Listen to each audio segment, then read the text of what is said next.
All right, everybody, welcome aboard. I want to give you an extra minute to jump over from the other show. Okay, we're ready to start. I'm excited to be here tonight with Major Tom Baird, retired, and Professor Tom Mack. And welcome if you're tuning in here for the first time. We have them on every Sunday as God enables us to do a live broadcast, and always an honor to be with you gentlemen. Brother Baird, how are you doing tonight, my friend? I'm doing pretty good, thank you. Brother Mack, how are you doing? Oh, wait a minute. We got to unmute Brother Mack. There we are. I unmuted you. How about now? How are you doing, my brother? I'm doing fine. Okay. Brother Baird, you want to do the honor and open us up in prayer? Okay. Dear Heavenly Father, as we pause now to acknowledge that you are God, you alone are the creator of the universe. We thank you, dear Heavenly Father, that you have created us for such a time as this. We ask, Lord, that you strengthen us and those who hear us, prepare us for the events that are about to happen, for we are in the calm before the storm. We ask, Lord, that you prepare each of us as you strengthen us. In Jesus' name we pray. Amen. Amen. Gentlemen, the mic is yours, and welcome back. Thank you. Yes, we working on Zechariah again this week. But before we get to chapter 2, let's pick on a few things from chapter 1. And first thing, I want to do some review. First off, we're seeing right at the beginning of this prophecy. See, Zechariah had one prophecy telling everybody to straighten up and fly right. And then it's off in its own corner. And it probably should have been chapter 1, and that should have been all of chapter 1.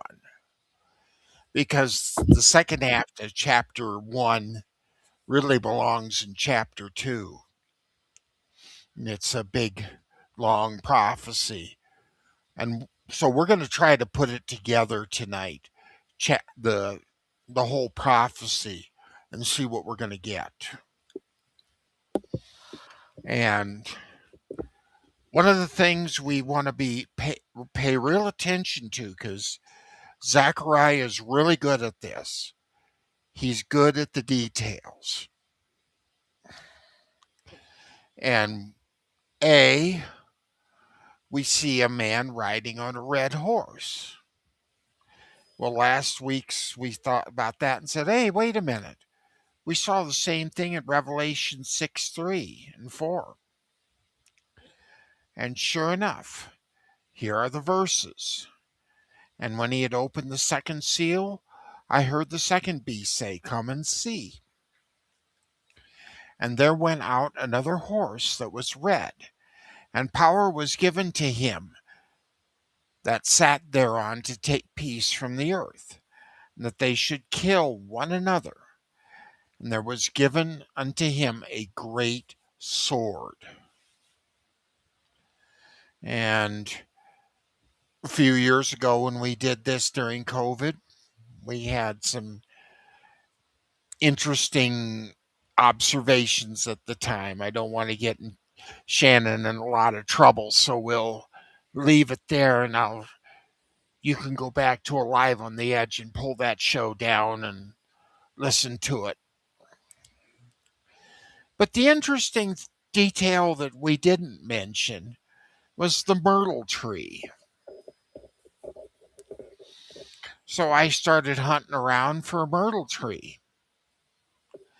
And the first thing, and I should have thought of this, but every time you have a Sukkot, Feast of Sukkot, for everybody, well, I guess in the Church of God camp, they all camp out during that time.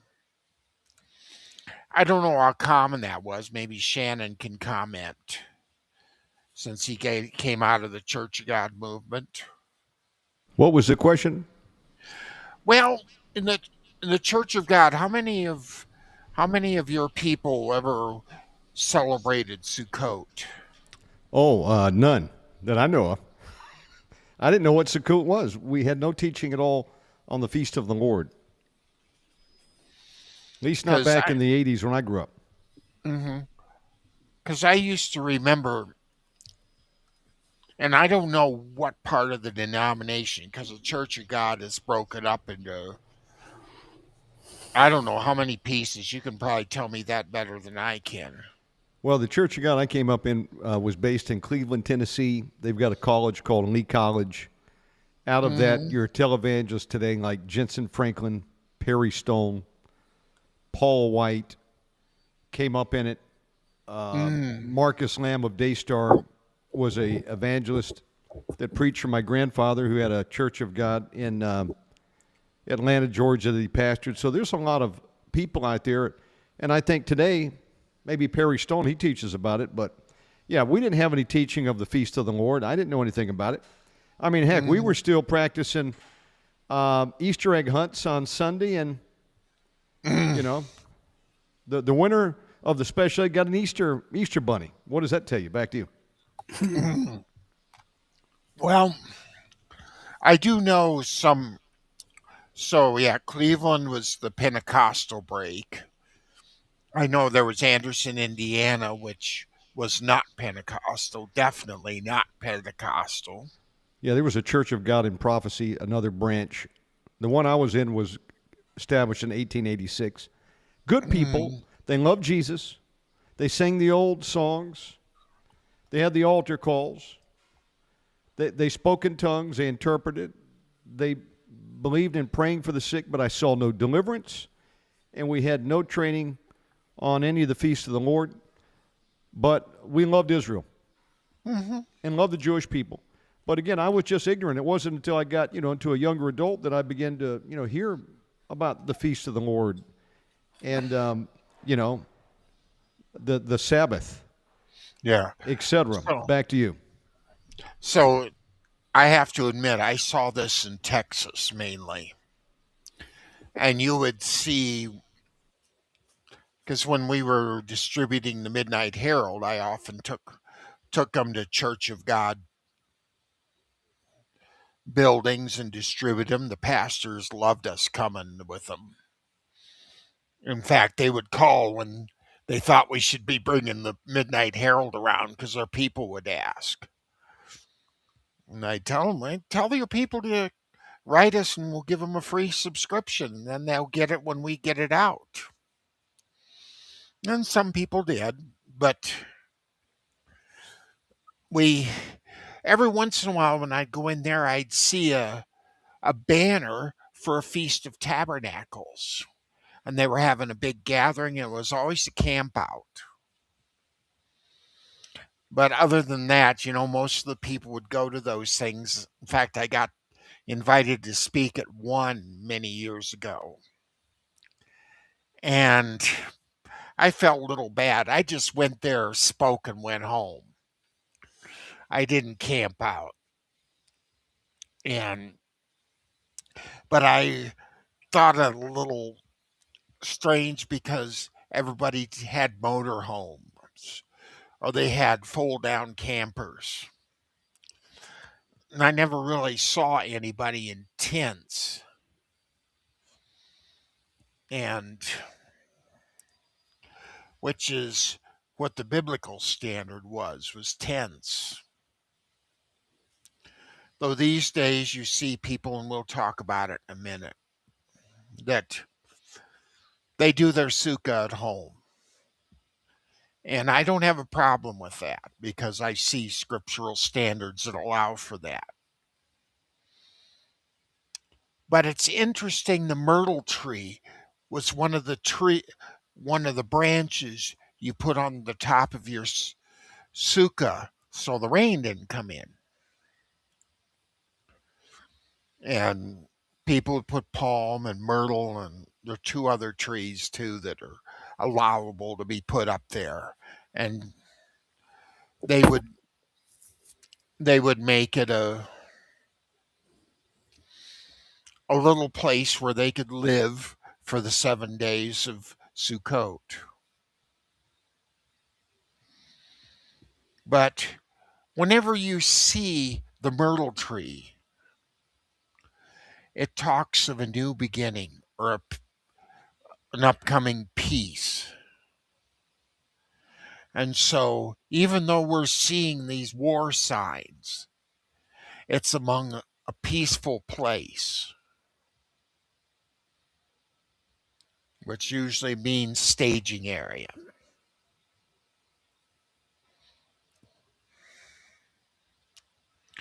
And then we read of the horses, and we read of speckled horses. And I started looking around on speckled horses. I knew of the Appaloosa. They're rather common around here in Colorado. I've seen percherons. I'd forgotten about them when I was talking to Major Baird earlier, but they're big, huge draft horses. Use them to pull big old plows and stuff. They're a French horse. And then one I had to learn about, Knapstruper.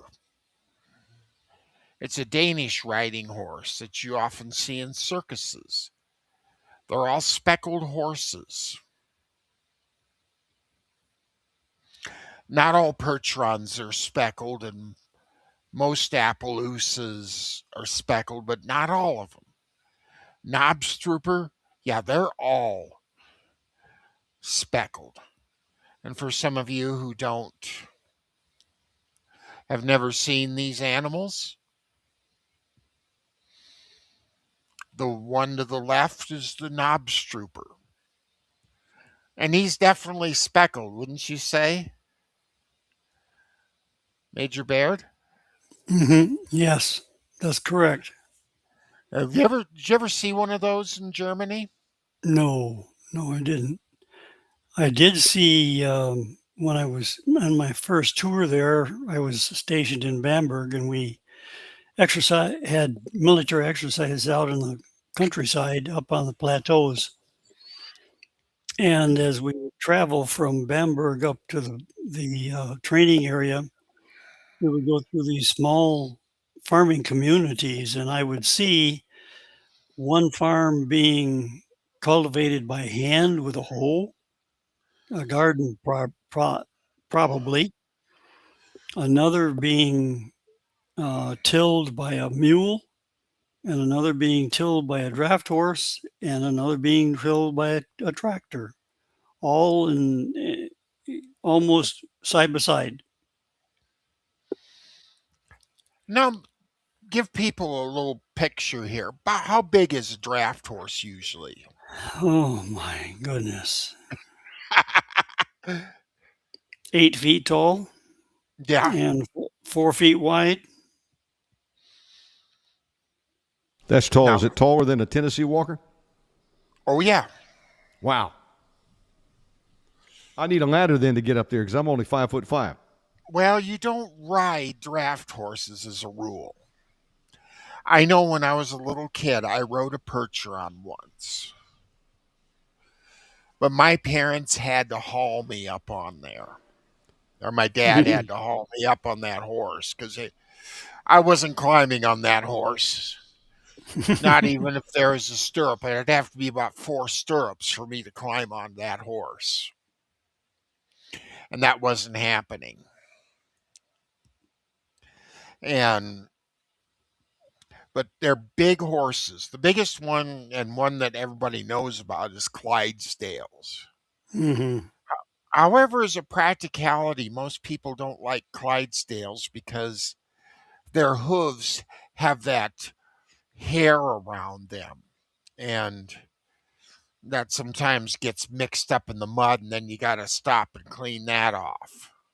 Mm-hmm. And then the one in the middle was made famous by a couple of Disney movies, Appaloosa. And you'll say, wait, that picture's familiar. Where have I seen that before? That is the Seminole Indian, who's the mascot for Florida State University. And I just heard a hiss from the Georgia section.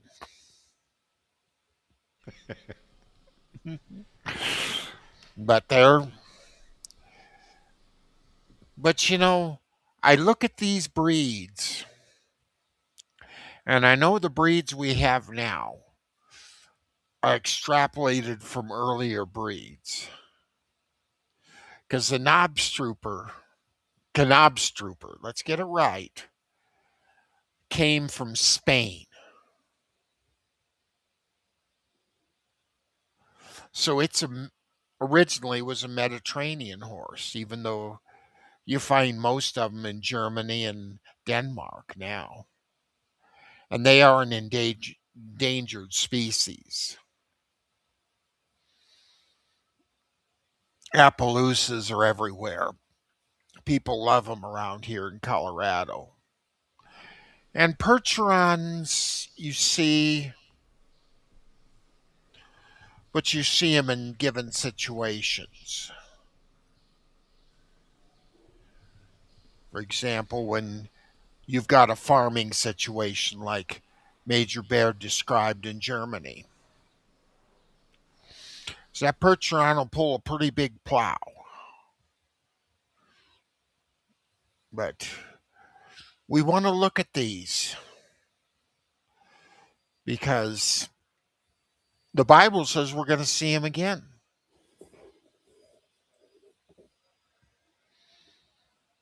Then I also wanted to go over to verse 10. And again, the myrtle trees. There's a man standing among these myrtle trees. He answers and says, these are they whom Yahuwah has sent to walk to and fro throughout the earth. Made me start thinking here a minute. Wait a minute. Who else wanders throughout the earth but the watchers or the sons of Elohim? Or in Hebrew, Bene Elohim.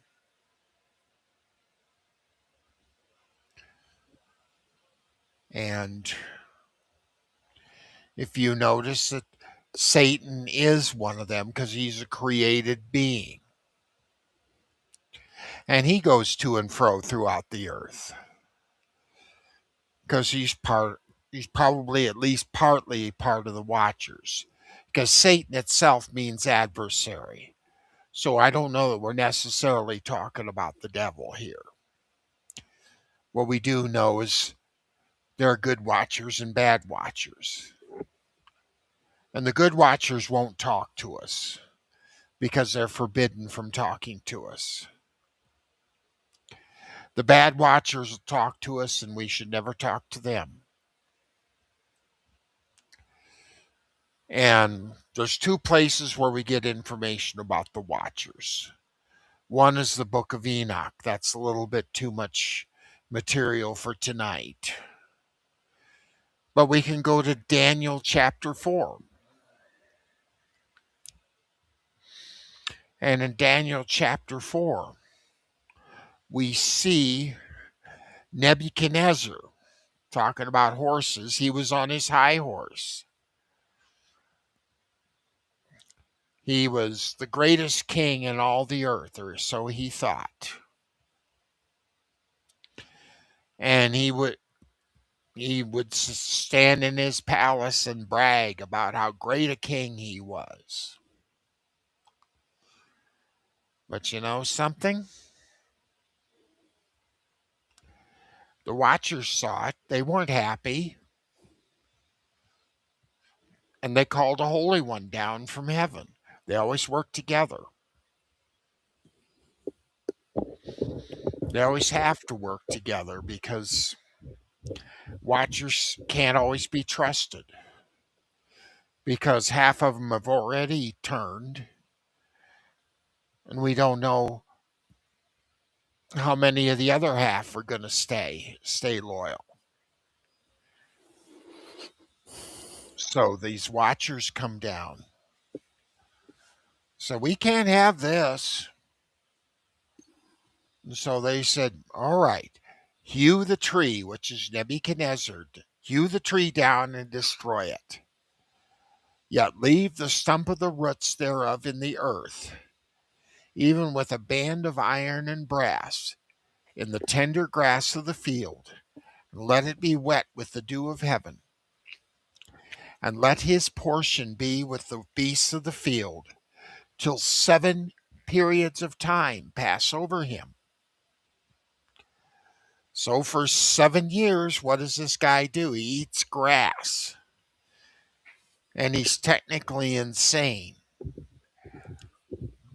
Interestingly, you could make an awful good comparison with the Gadarene demoniac in Mark 4. But here we are. Again, this happened because a Watcher saw it, called down a holy one from heaven, and together they made a demand. This guy needs to go down, and he did. And in the end of that chapter, Daniel has the testimony of King Nebuchadnezzar himself. The only Gentile to write in the Bible is Nebuchadnezzar.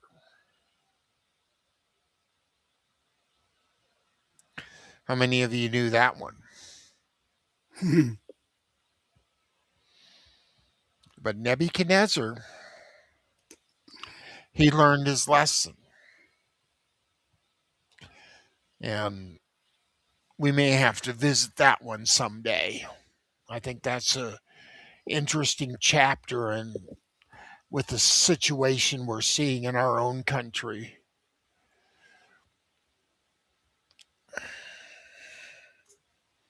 So Yeah. again, Instead of being a Cyrus, he's a Nebuchadnezzar. yeah. So what we have to understand, Zechariah is seeing this. And from what we can see, he's a very young man when he sees this.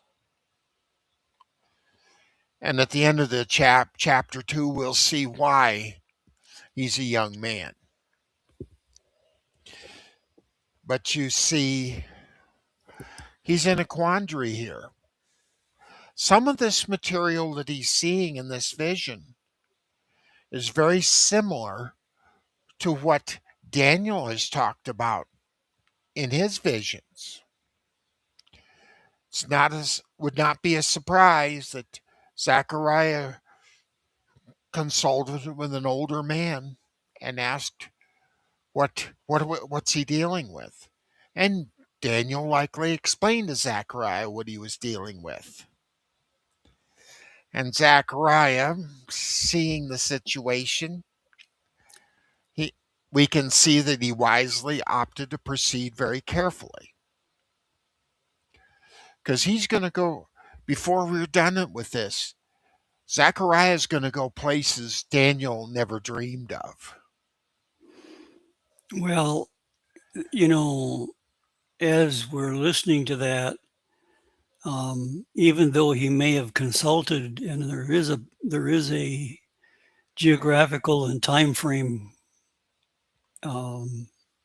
period there that allows that to possibly happen, but because it is a prophetic writing, it looks like God is actually furnishing the extra detail himself to Zechariah. So Yeah, and I think because of those details, that's why I would be in a quandary if this was happening to me.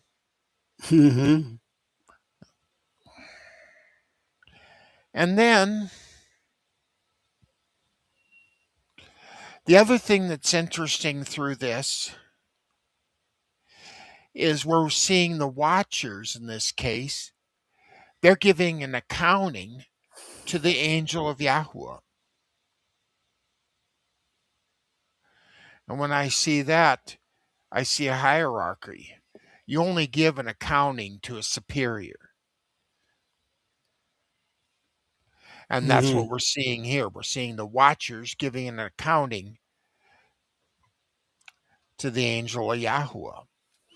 Yeah, and that's an interesting point, Tom, because later on in the scriptures, it tells us, and I can't remember which Pauline epistle it is in right now, but know you not that you are to be judges over the angels, which as a Adamite, a son of Adam, we in the hierarchy are higher than the angels, because you can't be judging the angels if you're lower than the angels.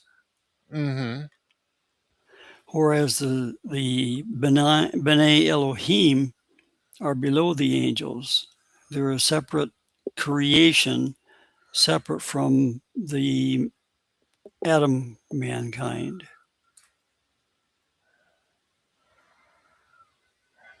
Yeah, I'm going to get that verse for you if I can find it.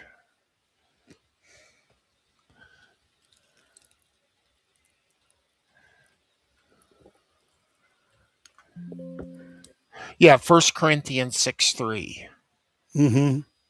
Know ye not that we shall judge angels? How much more things that pertain to this life? Didn't think about that. So let's put that in our little list.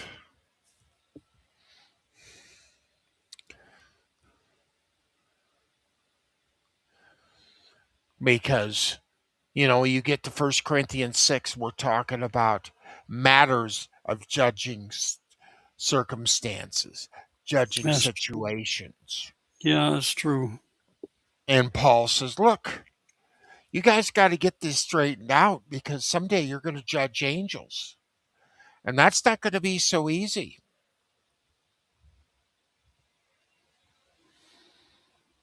And then finally, the one thing that keeps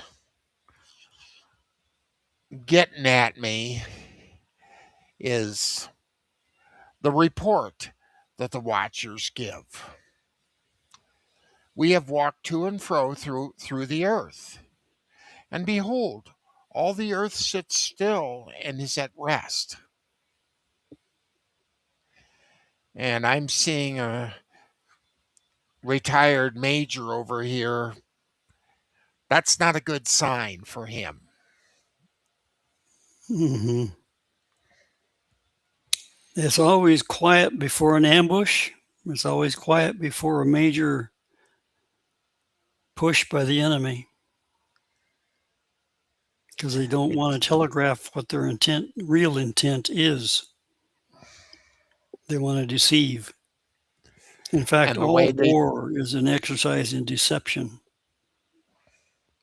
fact, who said that? Mm. I'll have to look that up later. Maybe I'll have it next week.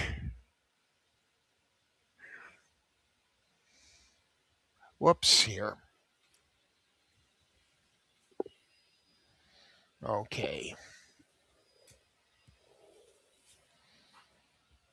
And then finally,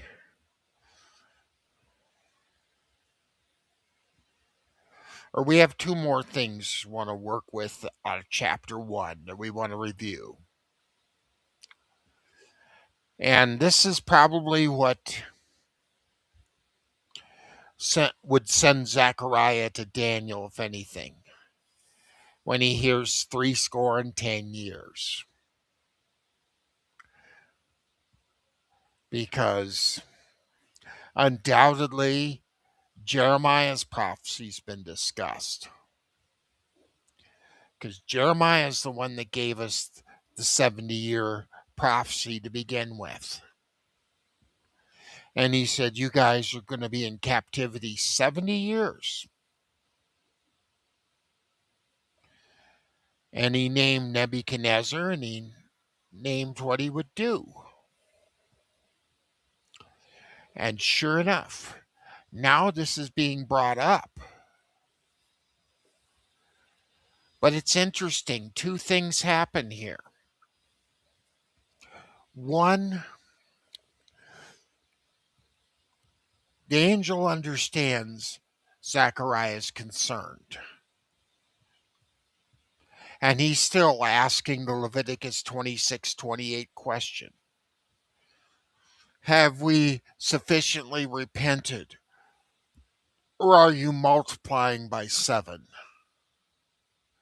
And is it going to be 490 years in captivity? But verse 13 says that the angel talked with me with good words and comfortable words. So maybe not. It sounds like a restoration. Does to me. And then this is the big thing that happens with chapter 1. We see the 4 carpenters. We see the terrible horns that have scattered Yehuda, Yasharel, and Jerusalem. And we've seen these people scattered all through Babylon and now into Persia, because by this point in time, Babylon has been destroyed. We've seen Belteshazzar get killed. We've seen Darius take over. And now we're introduced to 4 carpenters. And we're told, or we will be told, they're going to deal with this situation. So, let's understand, horns are a symbol of power in the spiritual world. We could almost do an entire study on horns because there's so many places. How many times have we seen the beast have 7 heads and 10 horns in Revelation? But for some of you in deliverance, doing it every day, when you run into horns of power inside somebody, keeping them from getting deliverance, Zechariah was showing us that we can use angelic carpenters to destroy these horns of power. Now let's see how they're going to do it. In verse 21, big verse because it tells us everything. And as Zechariah asks the question, what come these to do? Who are these carpenters? What are they doing? And the angel spoke, saying, these are the horns which have scattered Yehudah, so that no man did lift up his head. But these are come to fray them. Fray is sort of a word stolen from the French, affrayer, which means to terrify or to shudder with fear. I've got the listing down there. And to cast out the horns of the other nations, which lifted up their horn over the land of Yehudah to scatter it. So, and I put the word fray there because it's not a common word in English, but it fits what's happening. And it comes from the Hebrew word sharad.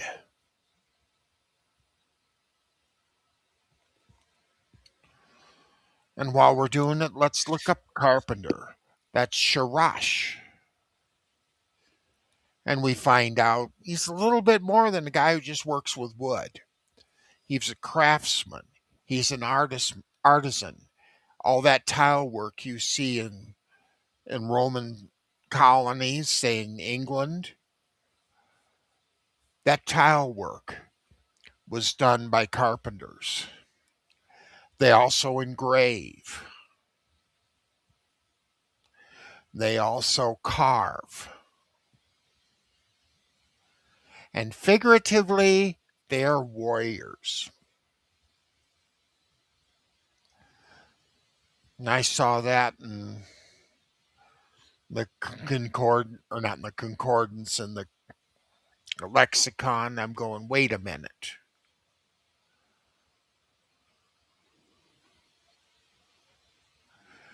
And then I started looking at this verse a little closer.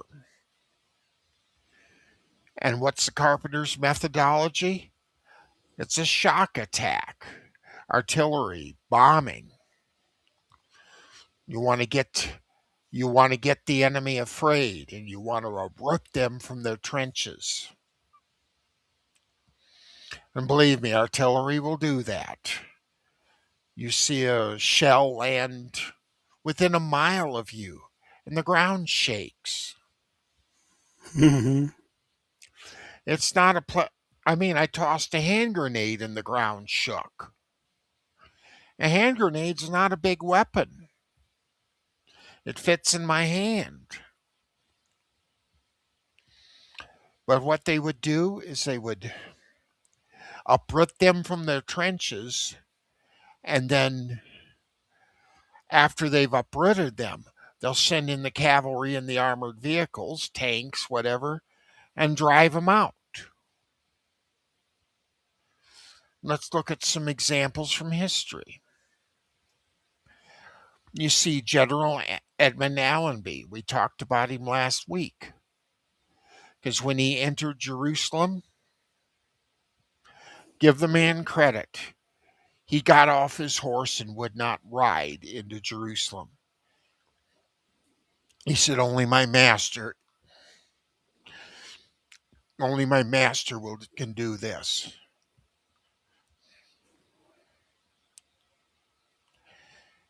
And he went in Jerusalem in 1917, but he was preparing from his little headquarters in Jerusalem for the next battle. the Battle of Megiddo in 1918. And sure enough, what does he use to drive the Ottoman Turks out of the land of Israel? A set piece battle. Artillery, ground infantry to tie up the troops, followed by cavalry and armored cars going behind so that they couldn't retreat.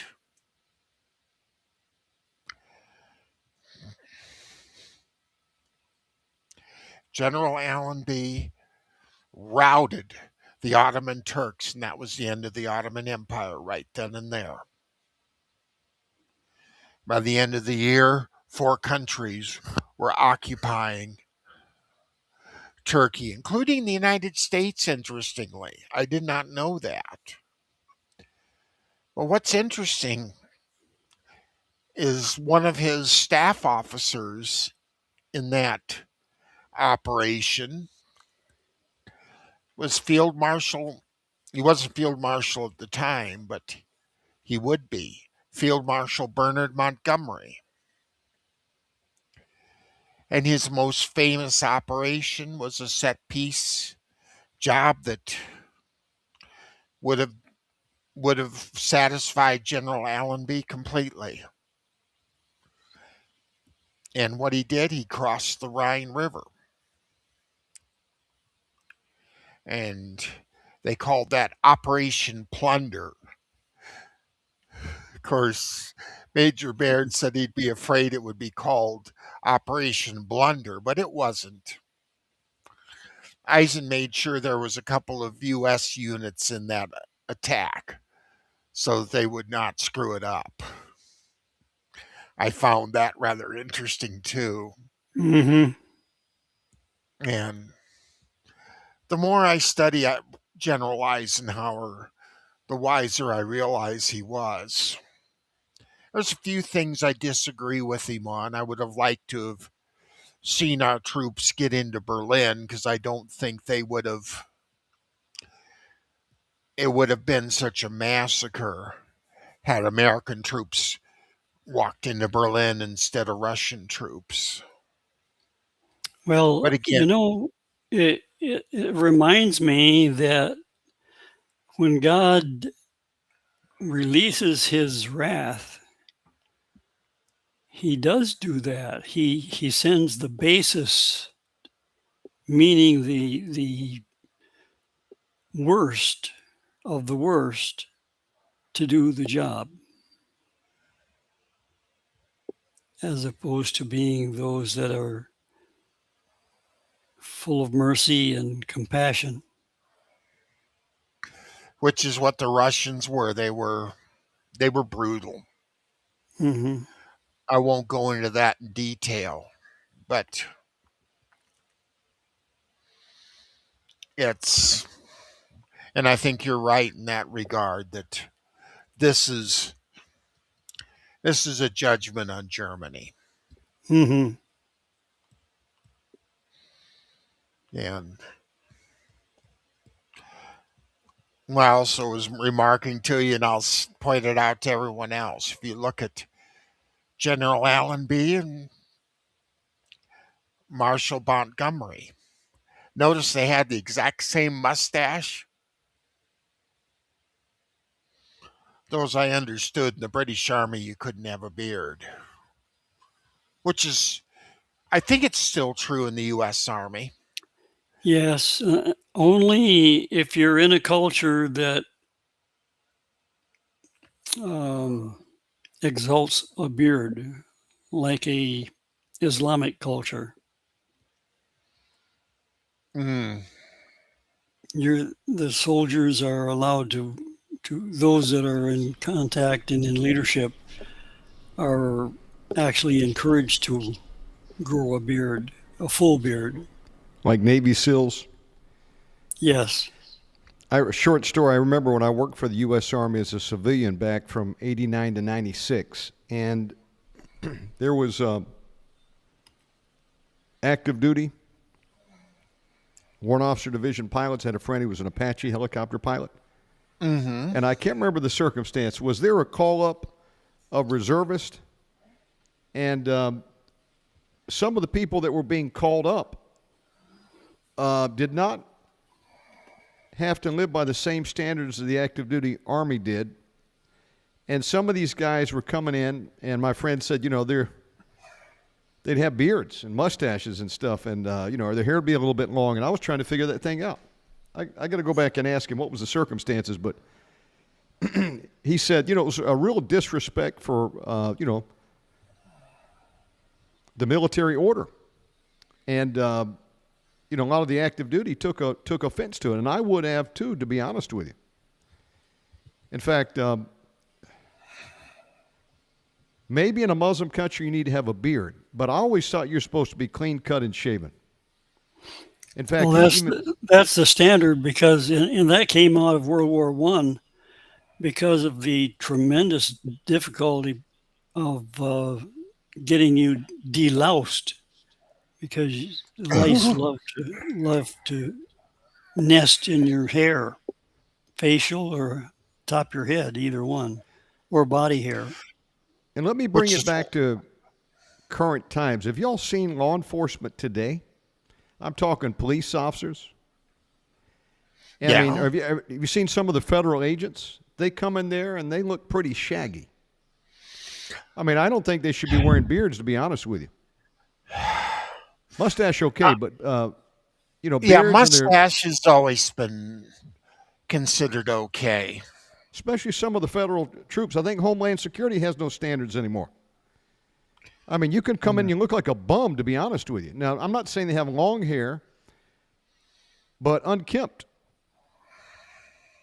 According to standards that I would have them at, and they've got full of tattoos. And maybe there's no way around that. Just about everybody in the UFC to be getting tattoos here, but tat up and a beard. I mean, what's next? An earring? But back to you. That all the time. Did you have any earrings over there in Nam, Brother Baird? No, not. No, I don't think they would have gone for that. By the way, I've got to ask Brother Baird a bonus question at the end. Remind me. Okay, it's going to blow your mind. If this is true, I mean, it's amazing, though. Okay, I'm going to save that for later. Back to you, gentlemen. Back on track. Okay, now we're actually going to get to Zechariah 2, 48 minutes in. But what's interesting is now Zechariah lifted up his eyes again and looked. What does he see? Behold, a man with a measuring line in his hand. Then said I, whither do you go? I mean, this is Zechariah asking the guy a question. We don't know who he is. I think he's one of the four carpenters. He says, whither do you go? And he said unto me, to measure Jerusalem, to see what is the breadth thereof and what is the length thereof. Well, to me, the first thought is, before you actually, as a carpenter, before you actually start building something, you've got to know how big it is. There's always the old saying in the carpentry world, measure then cut. Yeah, in fact, it's measure twice and then cut once. Yeah. And I would do that too sometimes, because it was amazing how many times the second measurement was the right one. But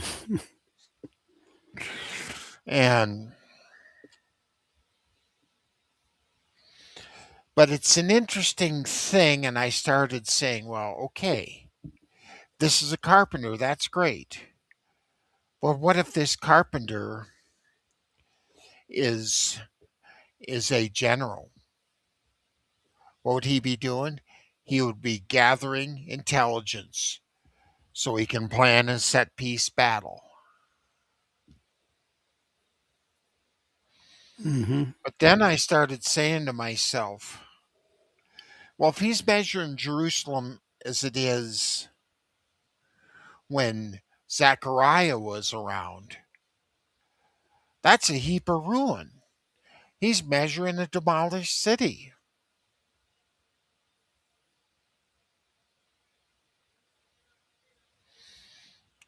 And now I think this just came from the Spirit of Yah. He said, well, he's measuring it because we got to know how big the space is before Jerusalem comes down in Revelation. Mm-hmm. I'm going, uh-oh. But it is interesting. He's measuring a demolished city. But the real question in all this is, why is only one of the carpenters doing measurements? What are the other three doing? Usually, if we're doing measurements, all the guys are measuring, not just one. And that's why I'm starting to wonder if it's a military type operation. We'll find out. This is not going to get answered tonight. And then here he goes. And behold, the angel that talked with me went forth, and another angel went out to meet him, and said unto him, Run, speak to this young man, saying, Jerusalem shall be inhabited as towns without walls, for the multitude of men and cattle therein. For I, says Yahuwah, will be unto her a wall of fire round about, and will be the glory in the midst of her. So any question about it being demolished city, that's answered. He's saying, that's not the way this is always going to be. This is your job. This is your goal. You're going to build a city here. So apparently the other three are going to be actually rebuilding the city. They could be the Army Corps of Engineers. And that would be how the Army would do it. They wouldn't send everybody in measuring. They'd send in an advanced team who would do it. I know out here in Trinidad, Colorado, you go out west of town, there's a big dam that was built by the Army Corps of Engineers. And if you go to the visitor center, they have all the plans of how they built that dam on the Trinidad River. Actually, not Trinidad River. I call it Trinidad River because it's actually called the Purgatory River. I don't like that word. But the interesting thing is this is a different city.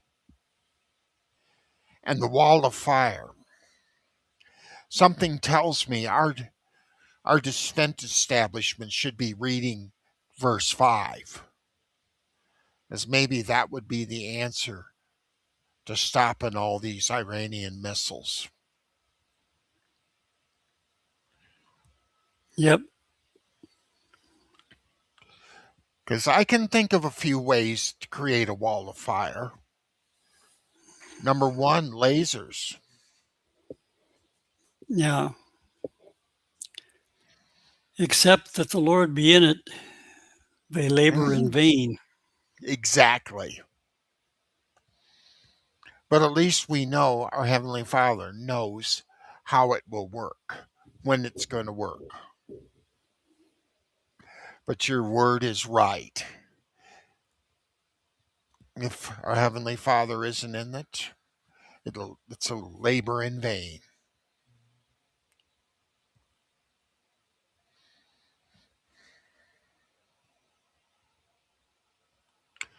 But now,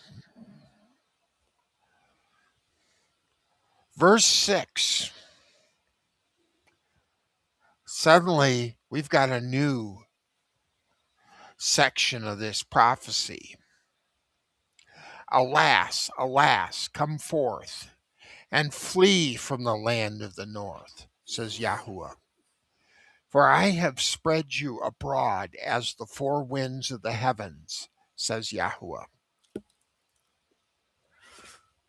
Deliver yourself, O Zion, that dwell with the daughter of Babel. For thus says Yahuwah Tessavoth, Lord of hosts, after the glory he has sent me unto the nations which spoiled you. For he that touches you touches the apple of his eye. And so, what have we seen? Now we're seeing a worldwide dispersion of the house of Yasharel. They're just not Babylon, and this is not just Babylon and Persia. They've been dispersed to the whole world, the four winds. There's plenty of scriptures that talk about how his people would be scattered to the four winds, starting in Deuteronomy 28 and Leviticus 26. If you don't want to follow the rules, you don't need to stay in the promised land. It's that simple. And sure enough, they got cast out.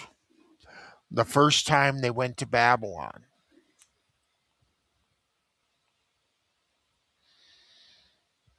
And this time, it's going to be a worldwide dispersion. And the reason the daughter of Babel and not Babylon itself is because Babylon is always a type of the world. Deliver yourself from the world. You know, he said that right at the beginning of this prophecy. Now he's saying it again. Get out of there. This is not where you want to be. But let's do a little, we've talked about this recently, but we'll have to mention it again to bring it in context here. The dispersion didn't happen this time, the second one, until the first and second century wars with the Romans.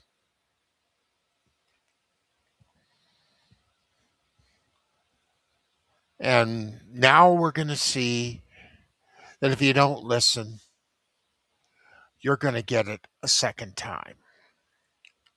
The punishment of Leviticus 26:28 gets carried out when they do come back. When Ezra brings them back into the land.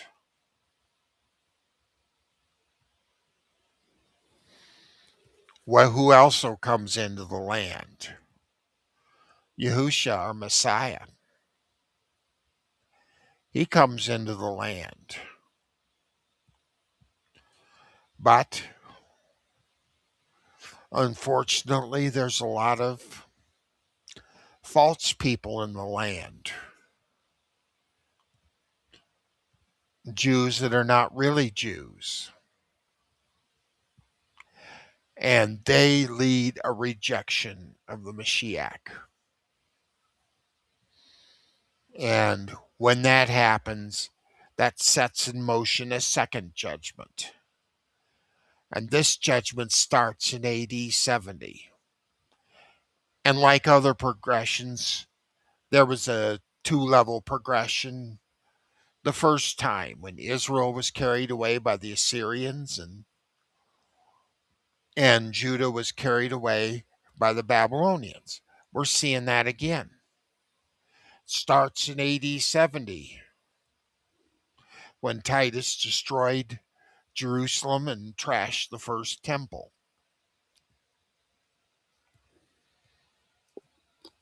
But that didn't mean all of them left. And in 98 AD, Emperor Trajan, he told the Jews, you can go back and rebuild Jerusalem. And let's be fair, Trajan had other problems. The British Isles were giving him major problems. so were the Germans. And also, he was having trouble in North Africa. And he was also trying to conquer Persia, which he never got done. This guy had a lot of irons in the fire, and he couldn't be bothered with a bunch of Jews wanting to rebuild the temple.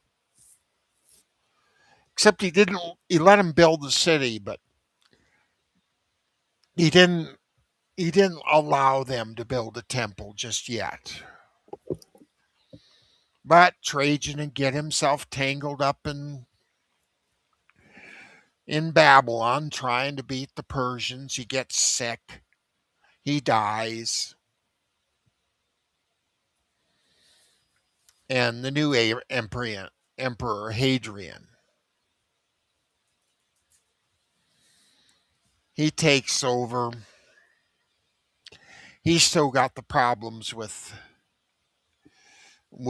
the British Isles. In fact, he builds a famous wall in England called Hadrian's Wall. He's also got problems with the Germans because they just had crossed the Rhine River. And we're starting to give trouble in Gaul, which is now France. So when the Jews come and say, we want to rebuild our temple, he says, fine.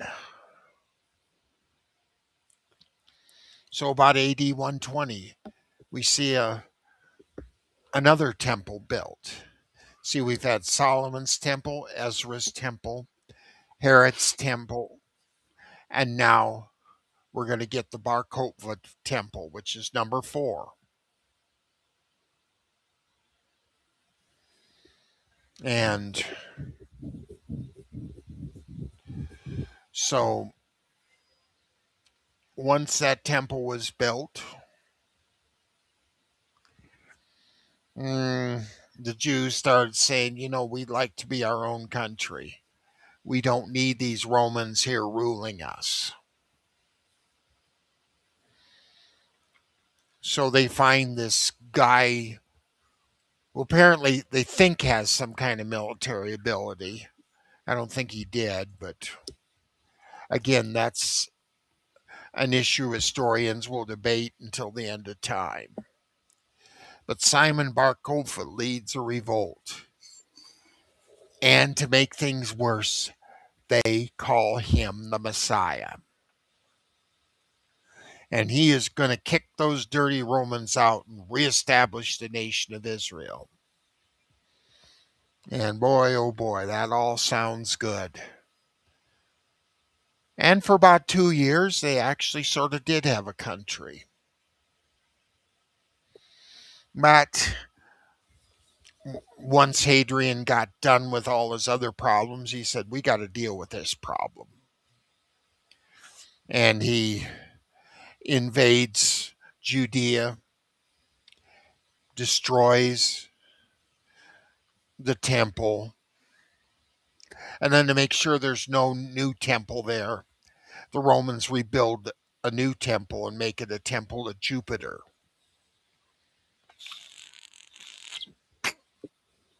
So, and this time, the Jews were totally kicked out of Jerusalem. They were persona non grata there. You show up in Jerusalem, you're dead. It's that simple. And so suddenly, the tribe of Judah, tribe of Benjamin, which is what Paul was, and the remainders of the tribe of Levi and a few other scattered tribes that had come back were obliged to leave. And they were scattered throughout the entire earth. That was the judgment. And as you might guess, after our talk a couple of weeks ago, they didn't get to come back for a while. But now,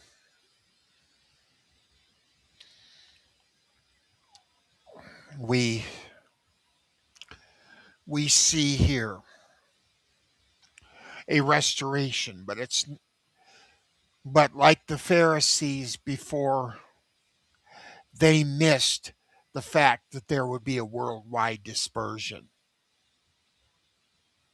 They weren't paying attention to Moses. They weren't paying attention to Isaiah. They weren't paying attention to Jeremiah.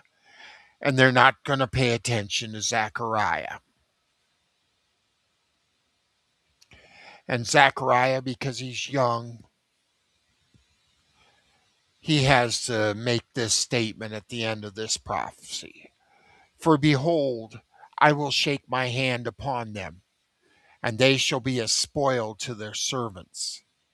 And ye shall know that Yahuwah Tessavoth has sent me. Sing and rejoice, O daughter of Zion, for lo, I come and I will dwell in the midst of you, says Yahuwah.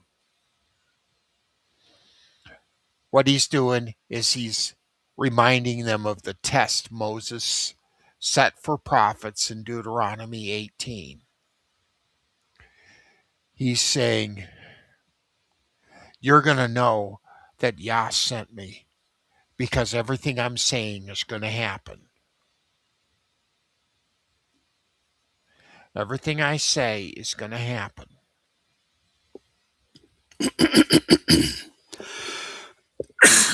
Excuse me.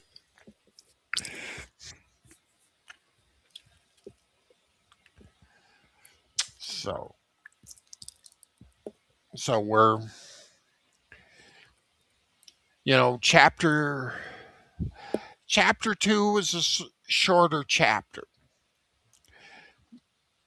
but it takes us along the progression, tells us of the first coming of the Messiah, and it will tell us what's going to happen when Jerusalem is restored a second time.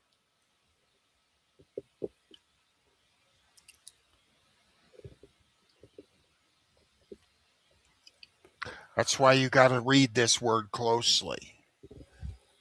Because like the Pharisees and the Sadducees and the rest of them in the first century, they didn't read this close enough and they didn't realize there would be two judgments. And as they read this a little further, they're going to realize just how badly their interpretation blew. Or they blew that interpretation. Mm-hmm.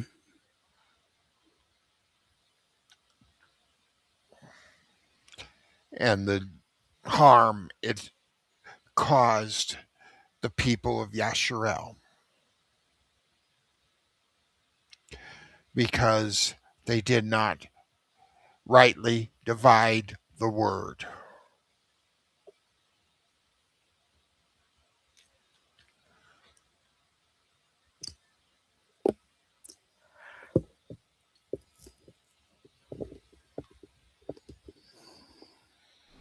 So, What shall we title this for the archive tonight?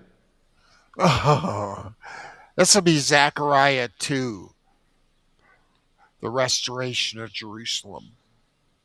Okay, as you're preparing the screen to give out your contact information, I've got a bonus question for Major Tom. Yes. Okay, so Major Tom, I saw this on YouTube the other night, and I said, I got to run this by you because you were there.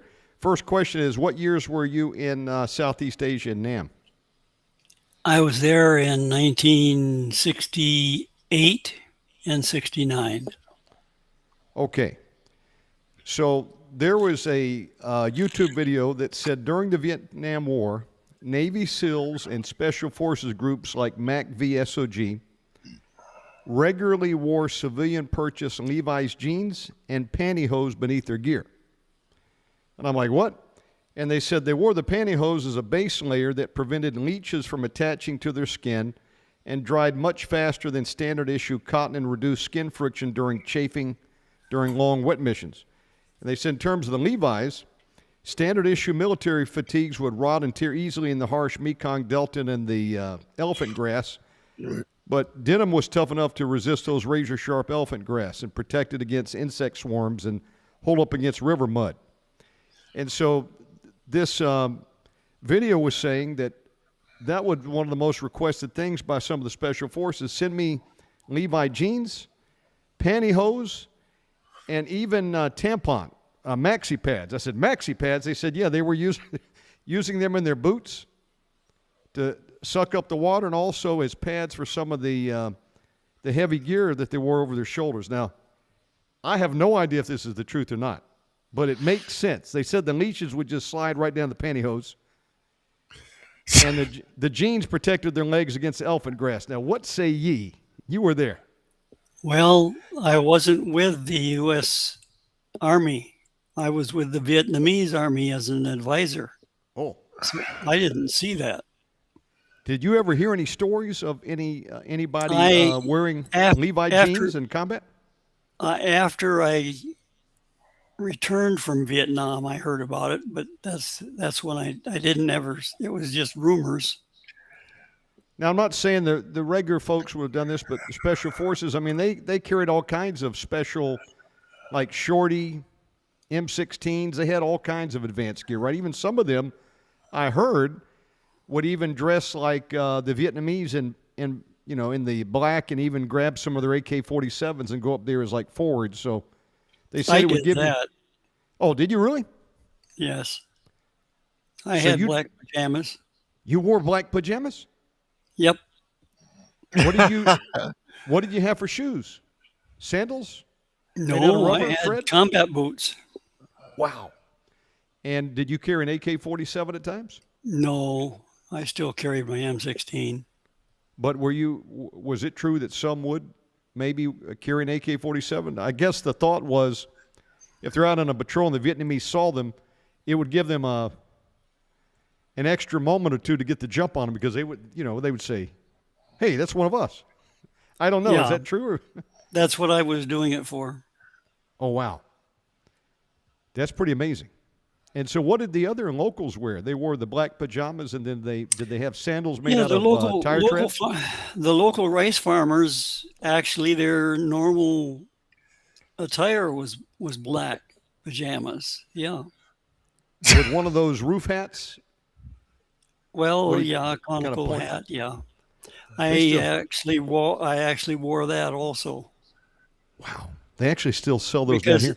I was assigned to I don't know what you would call it, a propaganda mill kind of outfit.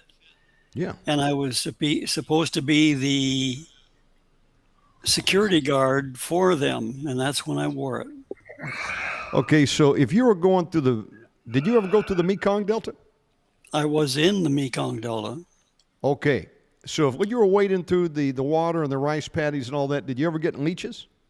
Oh, yeah. Wow, I need to tell you about that. We were going through this operation. We had to cross this one particular rice paddy. It was during the season when we had flooded rice paddies because other times it was dry.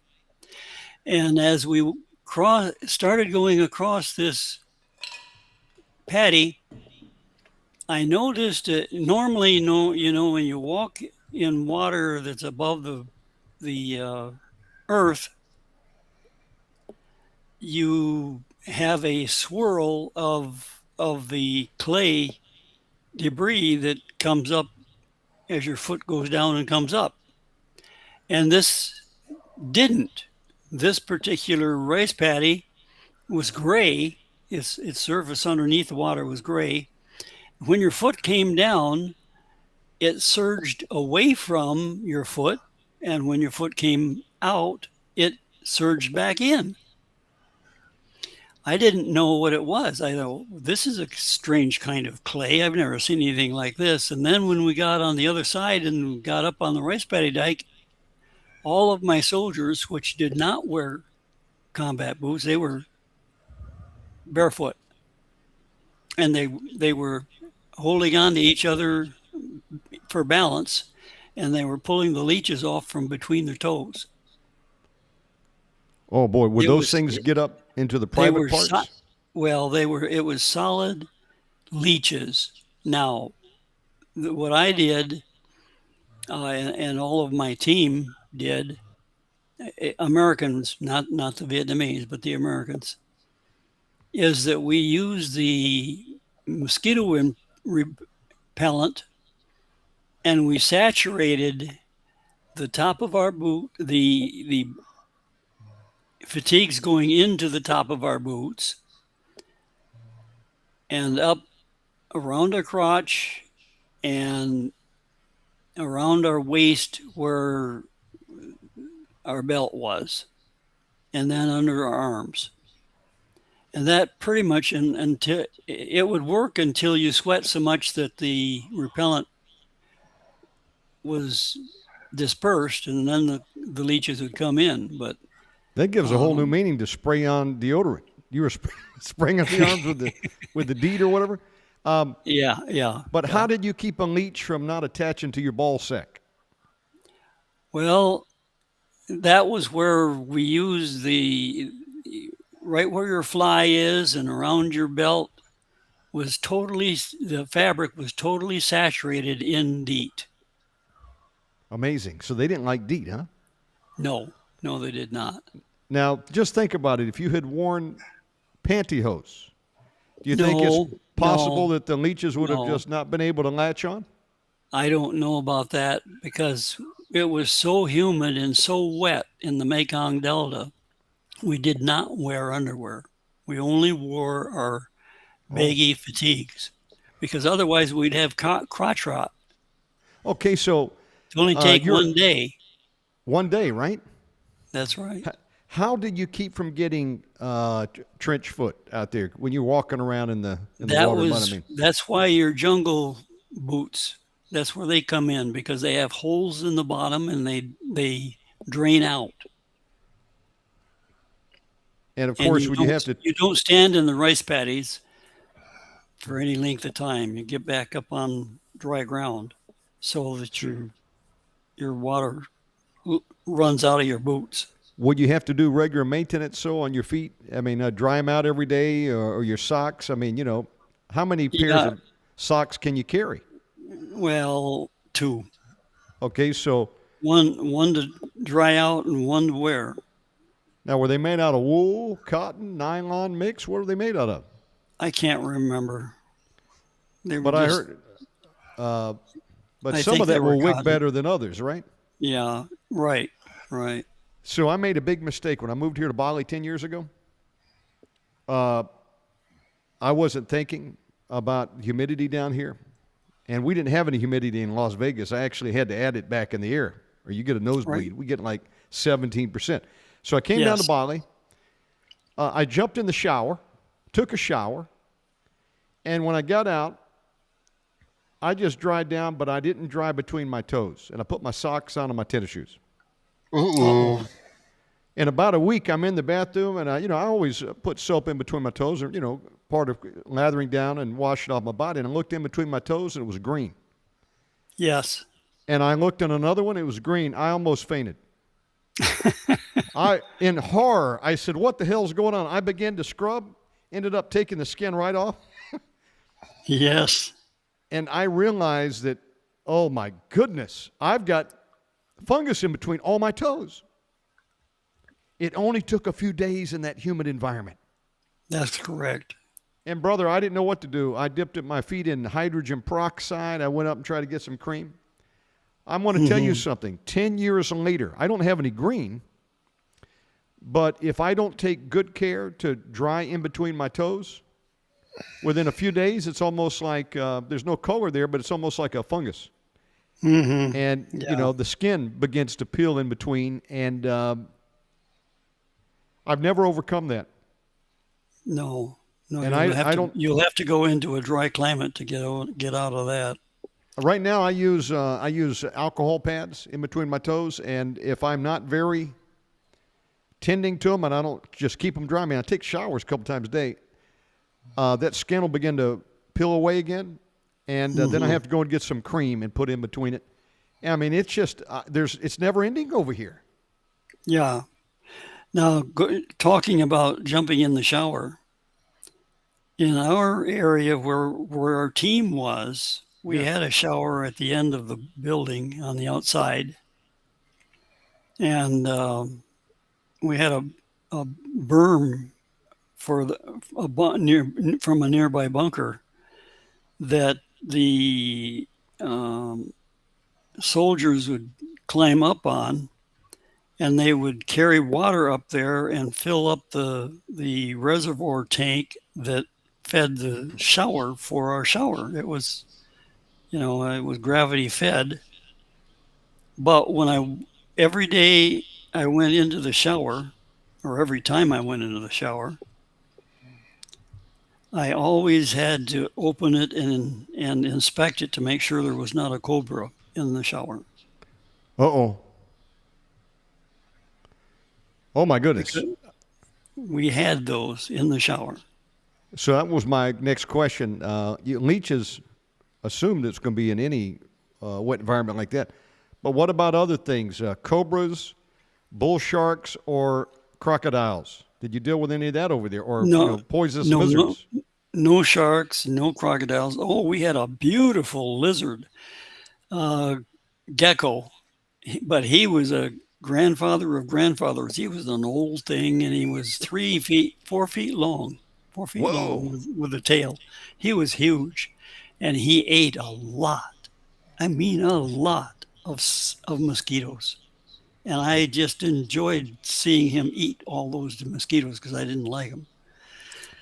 My district leader, we had two captains. He was a senior captain, I was a junior captain.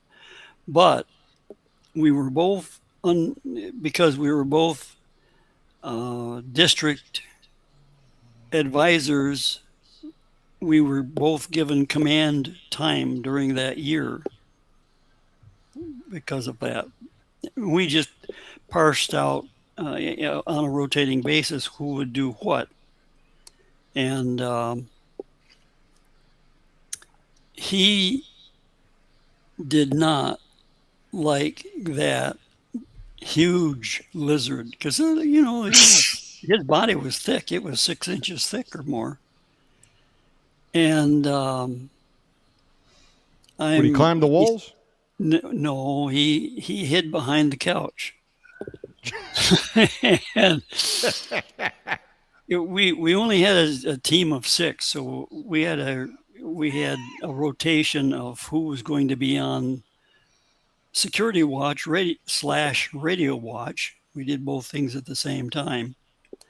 And I had just gotten off my watch, had climbed underneath my mosquito net onto my bunk, and had just fallen asleep, and kapow! He discharged an M16 in that little house.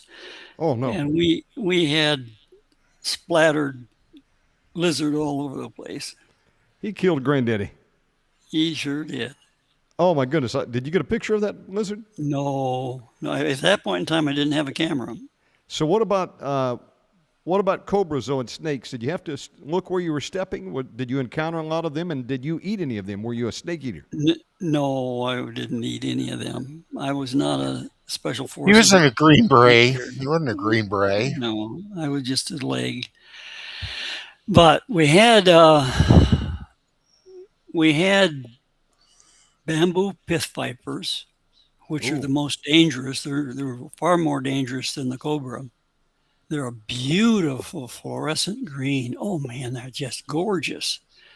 They, as their title describes, nest in the bamboo, and they look just like bamboo. Oh my goodness. Well, one day we're sitting, the layout of the team house was such that we had a screened in porch, and that was our dining area. It also was an area that our counterpart, our Vietnamese, he was lieutenant colonel and we were captains. But he came in and he was going over some of the operations and other logistical things that we needed to coordinate with. And I'm sitting on, well, let's see, the screen door was as you faced the bunker out towards the enemy. The screen door was on the right-hand side of the screen-in porch. And we were over on the left-hand side at the table with our maps and notes and things like that. And we're working away at this problem, and suddenly here comes this. We have a lot of bullet holes in the screen porch because of the night attacks. And through one of these bullet holes came this beautiful, shiny, green snake. And my counterpart was part Cambodian and part Vietnamese, so he was darker complected than I was. He turned white as a sheet. He grabbed, I think we had a broom with a broom handle. He grabbed that broom handle and he commenced to just pound that snake into pulp, pulverized it. And I said, "What on earth is that? Why are you?" He said, "Oh, Dai Huy." Dai Huy means captain in Vietnamese. He says, "Dai Huy, number 10, number 10, number 10. Bamboo pith viper." And then I understood, because it's a neural toxin, and it's got a little tiny mouth, but if you have your bare hands pushing through the bamboo, and that snake is there, it will bite in between your thumb and your forefinger. Ooh. And it can just chew a little bit, and it injects the poison in 15 seconds or later, you're dead. Oh, as soon as it hits the bloodstream, it goes like that, and you're dead. I destroyed a broom over here 2 years in, living in Bali, when I killed a baby cobra in the backyard. Oh.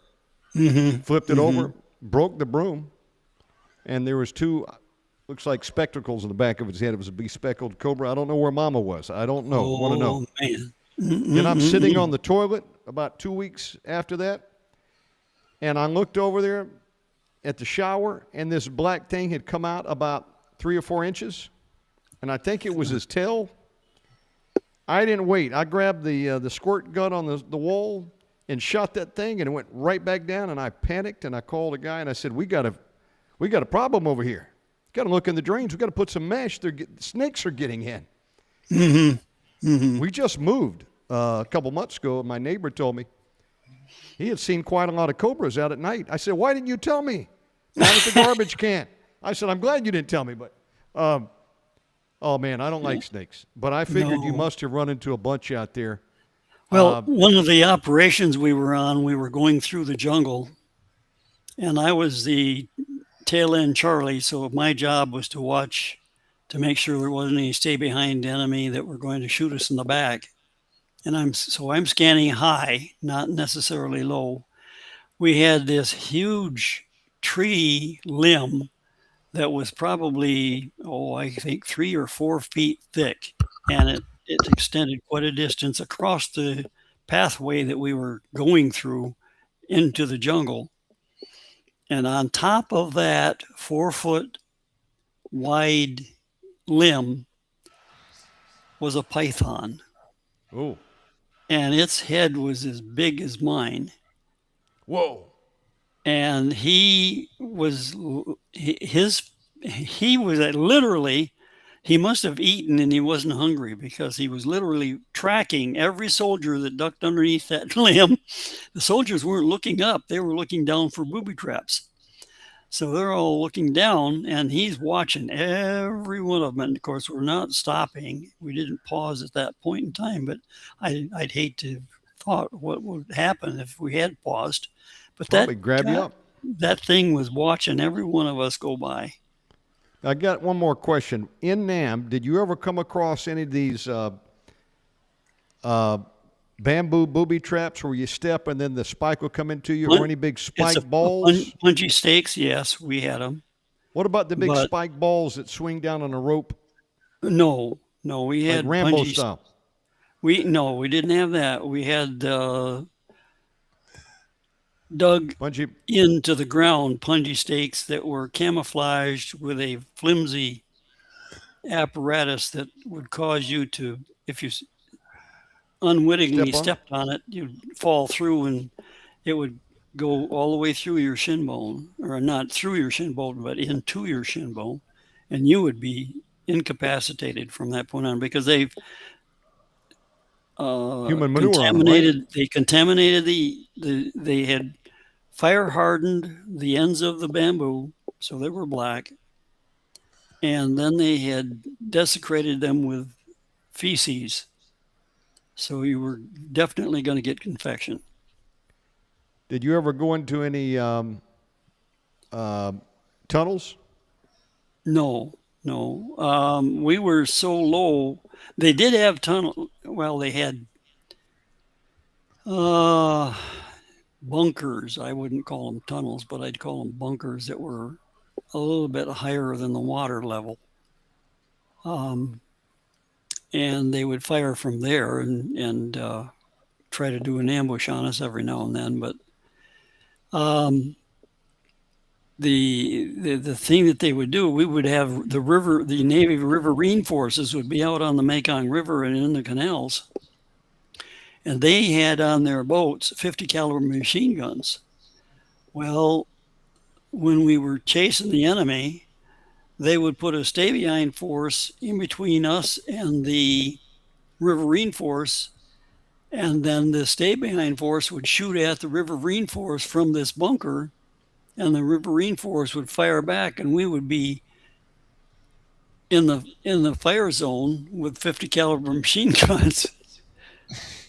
Almost with we didn't have any casualties, friendly fire casualties, but it was only because we got down farther than the bunker was so that we didn't get hit. Now, Brother Mack, what about you? Did you spend any time in Nam? Again, no comment. Okay. Did either of you go through any special forces training or airborne school, anything like that? No. I attempted to go through airborne training at the same time that I was doing a prerequisite for calculus in a graduate course. And I was having to stay up all night long to try to do that calculus. And then I was running around all day long, and after the third day, I collapsed with heat exhaustion, and I don't know if somebody stepped on me or not, but I was unconscious for a while and woke up in the hospital. And that ended my training. When I worked for Warrant Officer Division Aviation Branch from 89 to 96, I came on, and then just like a month later, we were at war. And the guys I worked for, most all of them they were towards the end of their career. They were in their late 40s, a lot of them, and they had all been in Vietnam as young guys right out of pilot school. UH-60 and Cobra pilots and UH-1, et cetera. Mm-hmm. So they were pretty amazing guys, and some of them would tell me some stories. And one of these guys, he used to come in and he'd say, VC on my left and VC on my right, and all I had was a butter knife. Oh, boy. That's not a good... No.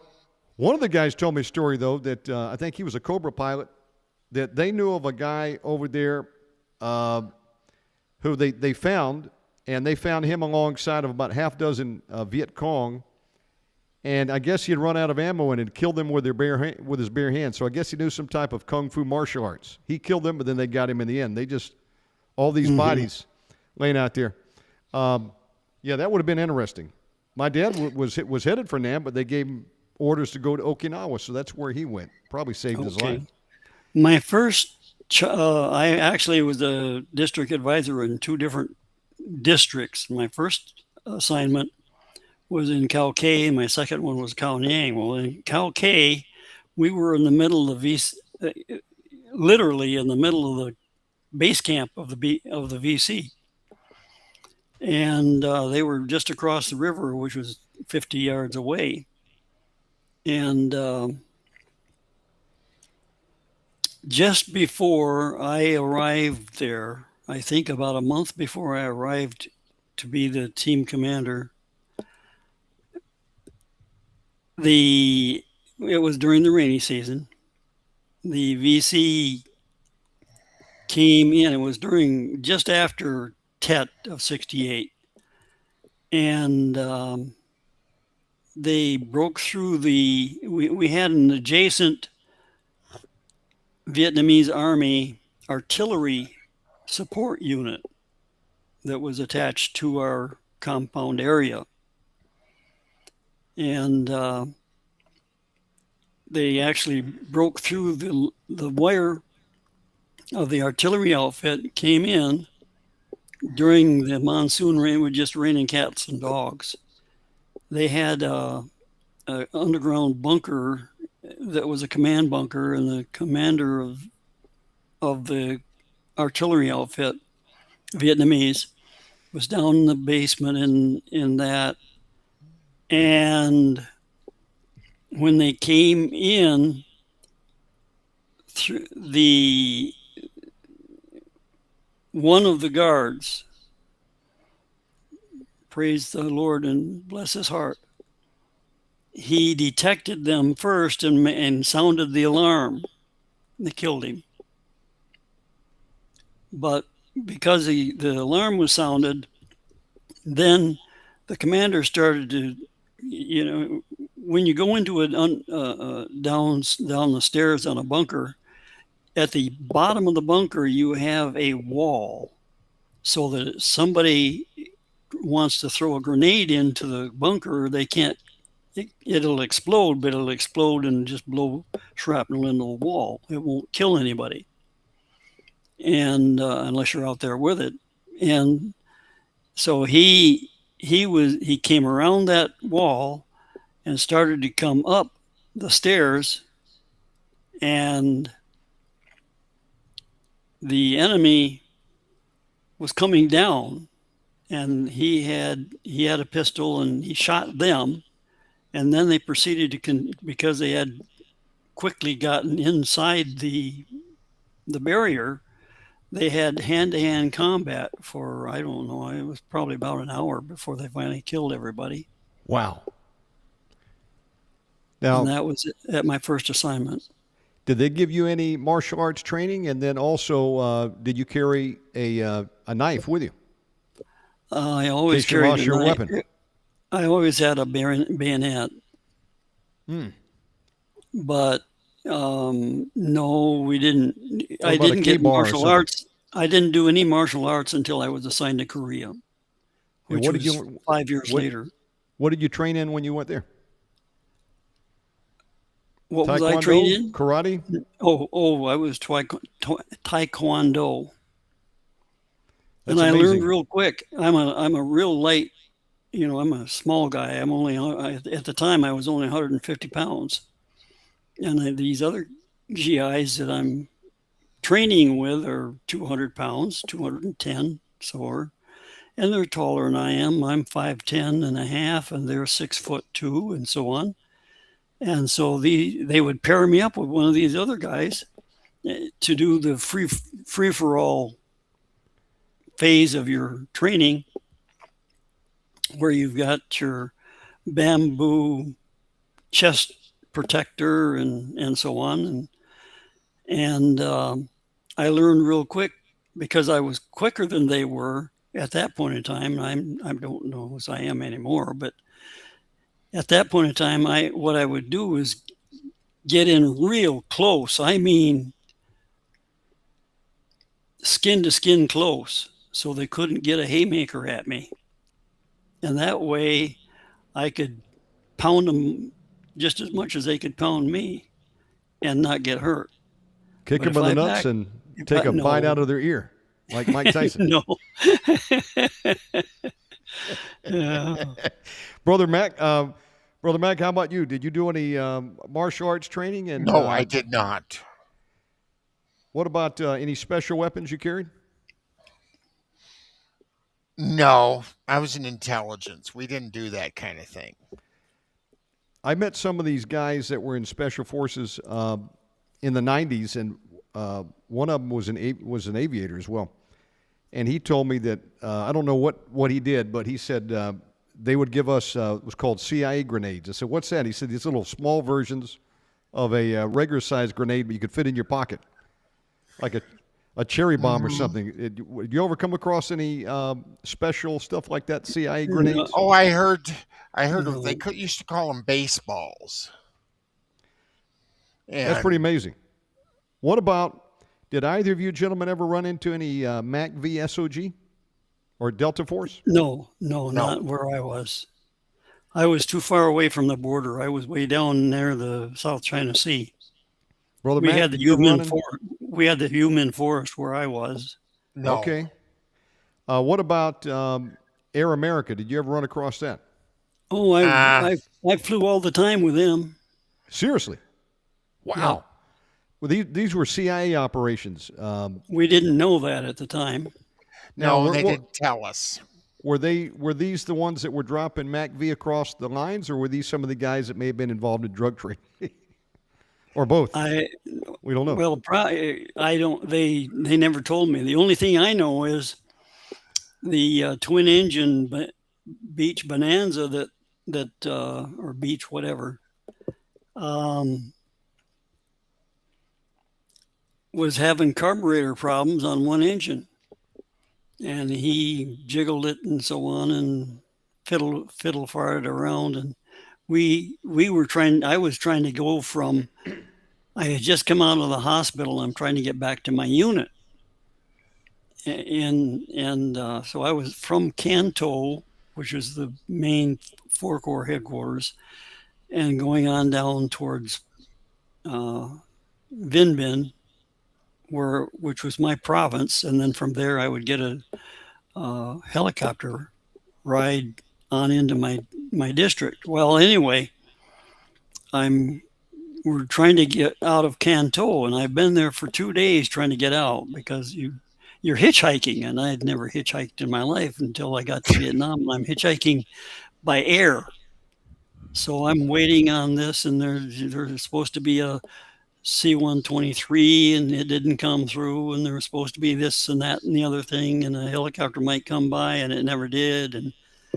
finally this twin engine Air America came in, and he's got this carburetor problem, and he works on it for about a half hour or so, and we're sitting around doing nothing. And he said, I think I've got it fixed. They just gave me a piece of junk here with this thing, and I wasn't too happy to hear about that, but so he lines up, and on the runway, and at the end of the runway, there's these two, one on one side and one on the other of the runway, and of course it's not so close it's going to hit any wings or anything like that, but it's right off the end of the runway, and these things tower up about 100 feet,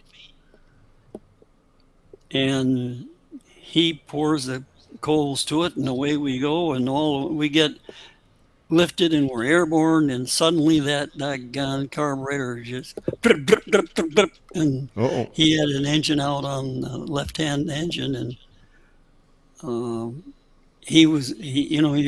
when you learn multi-engine flying, as I did later on in commercial flying, you practice that all the time. To what do you do in an engine out, which engine, and what, dead foot, dead engine kind of a thing. So for your rudder. Now he did that, and his hands were flying and fingers were going fast, and he was just pumping and jumping, and but by golly, he missed those trees and got around, turned around and landed the thing safely, because I'm here now. I wouldn't. How did you know these guys worked with Air America? It said Air America on the airplane. Oh, really? Mm-hmm. Yep. Oh, okay. So that was like the cover for it, like humanitarian operations? Yes. Supposedly. When I was in high school back in '86 and in '85 in Plano, Texas, they used to have junior ROTC there. And I had just moved into the area, and I was scheduled to have PE. But all the new students, it was mandatory. You had a meeting with a guy named Command Sergeant Major Barnett. He was out of Vietnam, and now he worked for Junior ROTC, and he would try to recruit you to join, and then you wouldn't have to go to PE anymore and dress out in shorts. And he said, we get to do all kinds of stuff. Get to drill, and then during the summer, we'll take you on a field trip up to Fort Sill, Oklahoma. You get to fire an M16. And I said, I'm on board. So 10th and 11th grade, I was in junior ROTC. And then the next year I was a junior in high school, so I went over to Plano East Senior High. And now the instructor was a guy named Lieutenant Colonel James P. Coughlin. And both of these guys came out of NAM, and during summer vacation, we got to go up to Fort Sill just like they promised. But years later, just out of nostalgia, I was looking to see if these guys were alive, and I found Colonel Coughlin, and but his obituary, and it said he was involved in Mack v. SOG. I had no idea. I would They're not going to tell you. They're not going to No, tell you. you might have heard of most units would not even have heard of Mack v. SOG. Boy, I'd It love was to so have had secret. It was not advertised at all. They said there's a special unit in the Mack v if you want to join it, if you're qualified for it. But you had to be in special forces to do that. He was a nice guy, tall guy, had shaved his head bald, and I enjoyed junior ROTC. Back then, they had a drill team, rifle team, and they had a rifle range at the school, and you could go in, and we trained with 22s. Nowadays, they took all that out of the school, and they train with pellet guns. Oh, shoot. What the hell has happened? Seriously? I'm serious. They don't have the same junior ROTC program. They took the guns out of the schools, pellet guns now. But, I mean, this was 86. We didn't have school shootings back then. We didn't do crazy things. Look, as we were getting ready in the last days, of the summer, we would come to school with Uzi water guns and have fights in the hallways. I still remember it. I'd load mine up in the bathroom, whip my Mack 10 out, and be squirting someone down. You couldn't do that today. No, If you tried to do that today, you'd get in trouble. That was a different time. But, Yeah. to be able to talk to people who've been there, it's a real honor to talk to both of you gentlemen. And, again, thank you for your service.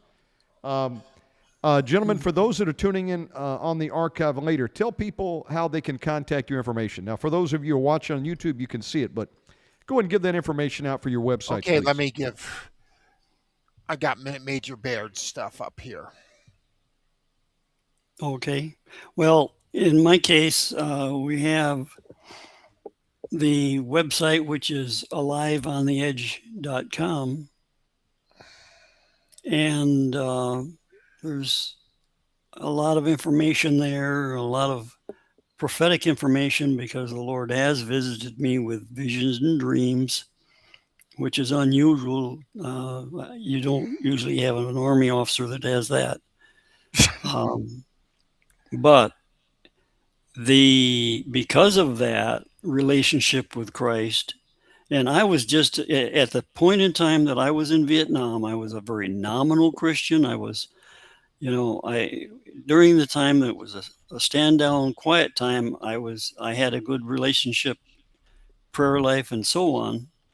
But when you're busy, and I was busy, it was after the busyness that I would do that instead of during the busyness. Now, even in spite of that, I wasn't faithful to God, but God was faithful to me. And every time that my life was in danger, either from an ambush or from a stay-behind shooter, we used to call them snipers, but they really weren't real snipers because they weren't accurate. Real snipers, I would have been dead. But at any rate, there would be a sense of urgency would come over me to hit the deck, get down. I might be in a Jeep sitting in the passenger side, and this would happen. I would drop down below the dashboard side, the level of the hood of the Jeep. And either a piece of shrapnel or a bullet would come through where my body had been. In other cases, it was, and more normally, it was when we were preparing for an operation, which was quite frequently, at least every other day. And during that period of time, as we're going through the preparation, and there's a lot of things you got to do to make sure that your troops and you are ready and you have all of your equipment and it all works and everything else, and all the little details. The details will kill you if you don't take care of them. The So devil's in the details. Yeah, that's right. The devil's in the details. So you take care of that. While you're doing that, suddenly there would be an awareness.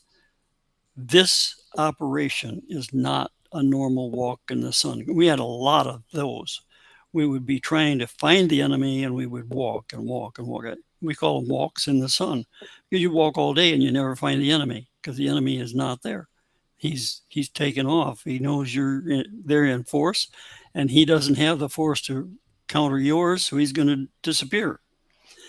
But then when he thinks he's got an edge on you, where he's got an ambush set up for you, or he's got a force big enough he thinks he can counter you, then you're going to have contact. And every time that operation was in danger, the Lord would hit me and say, okay, now that you've finished all your details, when you move out, make sure, and it would be a sense of urgency that would make sure that your point man, which usually was me, or your flank security or your rear security are all completely alert, and they do not rush through things. They do things carefully and quietly, so that when you're moving through the jungle or you're moving through a jungle tree line, you aren't, telegraphing your position and your location. And then you're alert to look for all the things that give you the signs of the enemy presence. You're starting to move towards a tree line, that there's a village on the other side, and suddenly that village comes pouring through that tree line, running through the rice paddies right past you. They're all civilians, they're unarmed, and they're running. Guess what's behind them? The enemy. That's why they're running. So you're already alert. You know the enemy is going to be there. There's contact there. Other times, the birds stop singing. When the enemy is there, the birds stop singing. They're, a human being is a predator to them. So that's one other sign. You're watching the tall grass. The wind is blowing from right to left, and the tall grass is going from left to right. That's somebody else is there. That's right. That's an enemy soldier out there moving in position. All those kind of things that you're looking for. And I never once got surprised because of those alerts that were given to me spiritually by God. And I was so used to that happening that I wasn't thinking anything about it until I came home, and I'm thinking, oh my gosh, look at all those times that we were alerted before we made contact. And it was because God was faithful to me, protecting me from myself. Now, was the first book your biography, was it called The Sharp Edge of the Sword or Alive on the Edge? Alive on the Edge has got that information. Okay, and that talks about some of your time in Vietnam? Yes, a little bit. Okay. Have you thought about doing a part 2 to that? Not. Or did you cover everything you wanted? I think Sharp Edge of the Sword is going to get a part 2 someday. Yeah, I think Sharp Edge of the Sword, because Sharp Edge of the Sword is the prophecies about United States. Oh, okay. That he gave. Well, he gave more than that, but some of them came true. For instance, the Cuban Missile Crisis, I had the outcome of what was going to happen on that the last week of June of that year, and the event didn't happen until October. Now, But what about some of the more recent prophecies you've been receiving? Have you thought it may be time to put those in a book? those are the ones that we would probably add in to a second book. A second edition. Now, are these available as Kindles as well as paperbacks? Mm, I no, have I have put them up as Kindles, but I haven't. Yeah. I'm not a fan of Kindle because it's too easy to get things stolen. Okay. Now, what about the Copper Scroll incident? What led you all to write a book on that? Is that historical or is that fiction? It's fiction, but the storyline was prophetic because the the characters that were in it, Hillary Clinton was one of them, and she did exactly what we had What we said she was going to do. said she was going to do, and we said it 6 months before she did it. And that's the thing that floors me about that. And we've got another one on the decks too. And Yeah. I'm almost cringing about that one because I think it's going to be even more prophetic. Mm. Okay. Now, Yeah. was there any tie into the Copper Scroll incident? And there was a Texas archaeologist who went You're by the talking name of. about Vendell Jones. I know That's him. I couldn't knew remember his him. name. Vendell Jones. I Didn't he knew also? Vendell. Was he searching for some of these hidden treasures? Oh, he was always hunting for treasure. Basically, what he did, the only way he could sell the Israeli government on it was to say he was looking for oil. That was the only way he could dig a hole in the ground. Oh, Because if he okay. tried to do an archaeological dig, then he'd have to deal with the Antiquities Authority and everything else, and they Okay. weren't good people to deal with. He was a smart guy then. Well, Get access to the ground. But I had heard that he had found a treasure map, maybe made out of copper, and he had Yeah. actually. I've they had- seen that. I think he met Dr. Miles Jones, who's still alive, who does a lot of the Hebrew research for Hebrew manuscripts of the New Testament. And Vendel apparently found some of the ashes of the red heifer in some type of incense, like Yeah. hundreds of pounds of it, in a jar in one of these caves. Mm-hmm. Found some of these stuff. So you've got these 3 books now. Is there a way to contact you by email, Brother Baird, if they want to reach you? Well, yes, you can just email me with Tom at aliveontheedge.com. Okay, and your website's aliveontheedge.com and copperscrollincident.info. Brother Mack, what Yes. about yours? Okay, let me switch over here. As you can see, I have a few. Email tom.mack@whitestonefoundation.org. And as you can see, I have a bunch of them for various topics. And then we've got the books. I again want to mention Olaf Hage's book, Typhon, Reaper of Worlds. That's the one monkey wrench in the New World Order's plan, is what's in Olaf's book. I will confess, though, the last rewrite and the last batch of research I had to do because Olaf died on me. But his last request was get this book out. So Typhon, the Reaper of Worlds. You've got one called Cyber Love Illusion. What is that about? Okay, Cyber that's dating? about romance.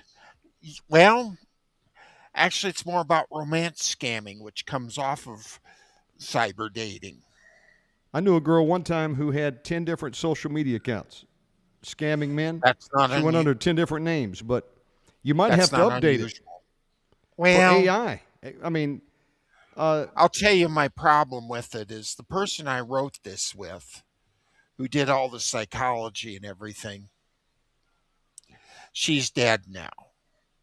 And I really haven't come up with somebody who can fill in that. Because what I wrote was all the legal stuff about what happens when you cash checks and you don't have money in your account. Things like that. What about the woman who fell in love with a online man only to find out he was from Nigeria and he wasn't a man at all, it was a woman? Oh, yeah. Or That's vice rather versa. common. Catfishing, you remember catfish? Oh, yeah. But back in the day, they just had a couple photographs and you had to figure out if they were real or not when they would email you back. But now you got AI. Yeah. It's all And over with. Don't try to find a wife online. They'll send you an AI image. You'll get scammed for sure.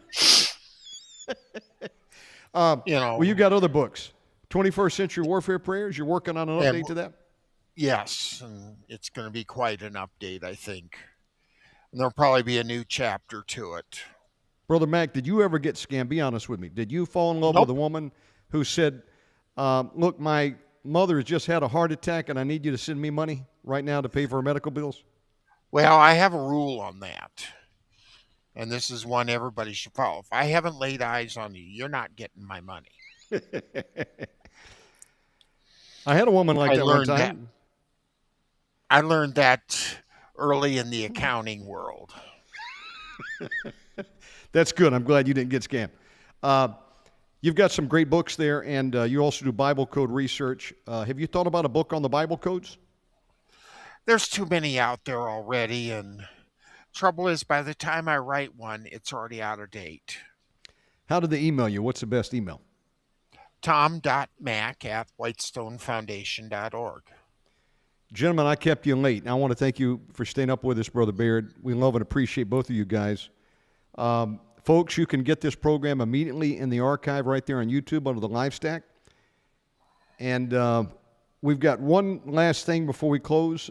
There's a gentleman. He didn't tell me what he needed prayer for, but his name is Brother Dean. He just said, could you have prayer for him tonight? Unspoken request. Amen. Brother Dean Hacker is his name. Okay. Dear Heavenly Father, as we come together right now, we come before you in intercession for Dean Hacker. Amen. We don't know what the need is, but Father, you know every need in more detail than we will ever know. And we ask you to intervene right now on his behalf.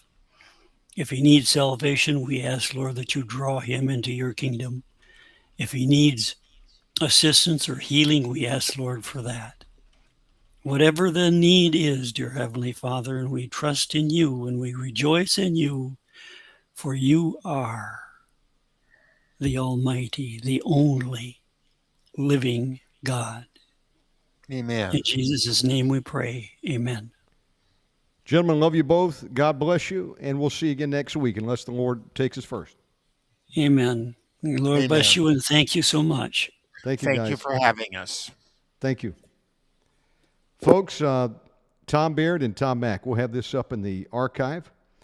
They're on YouTube here in just a few moments. It'll be available, and I encourage you to tune in again every week. Just looking at the chat here, Brother Dave said, eyeing a Beretta 1301 Technical or a Benelli M4. I've been out of the business for a while, so I'm not familiar with the new stuff, but I've seen some pictures. There's all kinds of great stuff you can get now. But the Benelli shotguns I'm familiar with, Dave owned the M1, and it was the M2 or it was the M3, I think. Very nice semi-automatic shotguns. Oh, they make some of the best.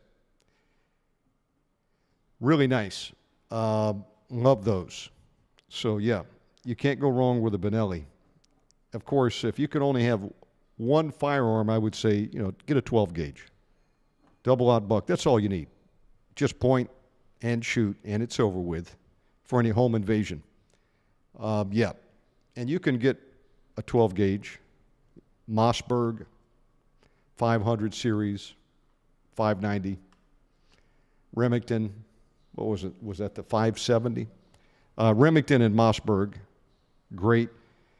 I did have the Benelli, though. Just before I came out of Las Vegas, I just bought one. It was a Benelli M2, I think. I bought a couple Glocks. I had a couple semi-automatic AK-47s made by Bulgarian company, like the SLR 95 series, milled receivers. I had decided to rebuild my collection. And then, what do you know? I decided to get married and move over here to Indonesia, and now what am I going to do? Put them in storage. I could have. Probably I should have. I should have. Man, I need to raise some cash and quick to start overseas. And so I sold my truck, my beloved truck, and I sold all my firearms. Sold them all. And I lost money. I think I got half of what I paid for them. Sold it all. It was terrible.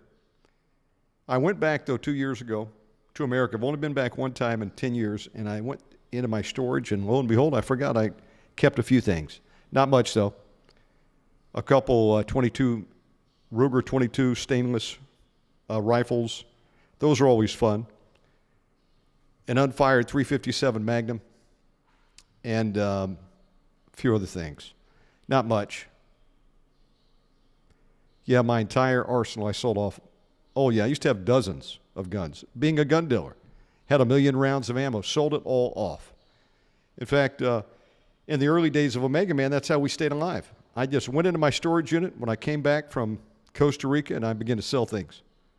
Sold all the ammo, and then when Obama came on board, and there was the biggest gun sale of our time, because we all thought that Obama was going to shut it all down. He didn't do anything to hurt guns. He only helped them, and ammo sold out.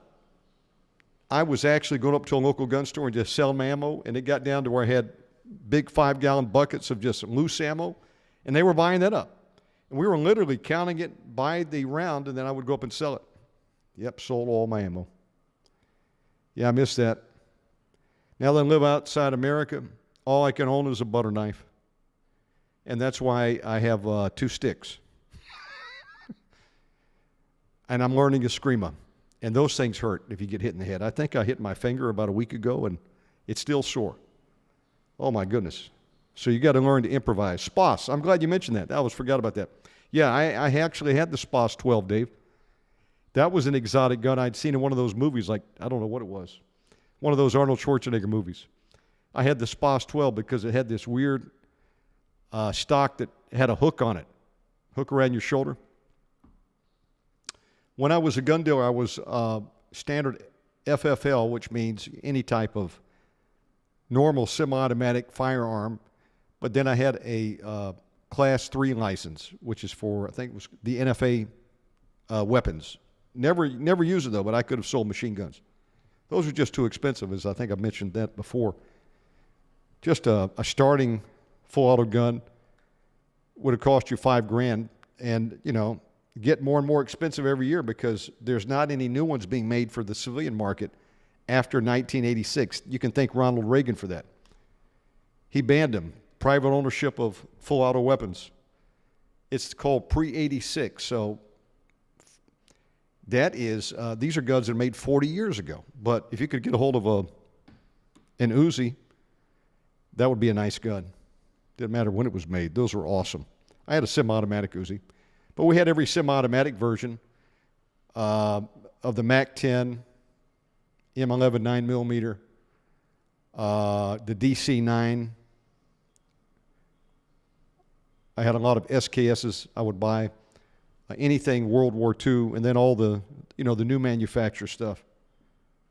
Ruger, Rock River, Glock, Armalite, and yeah, it was a great hobby.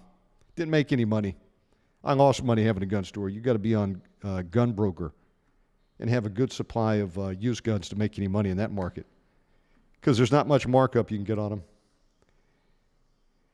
Yeah, let's see. Lived outside of America, Dave. How many years now? 10 years now in Bali. 1 year in Mexico. 3 in Costa Rica. 2 in Panama. 4 months in Colombia, so 16 years. I'm 56.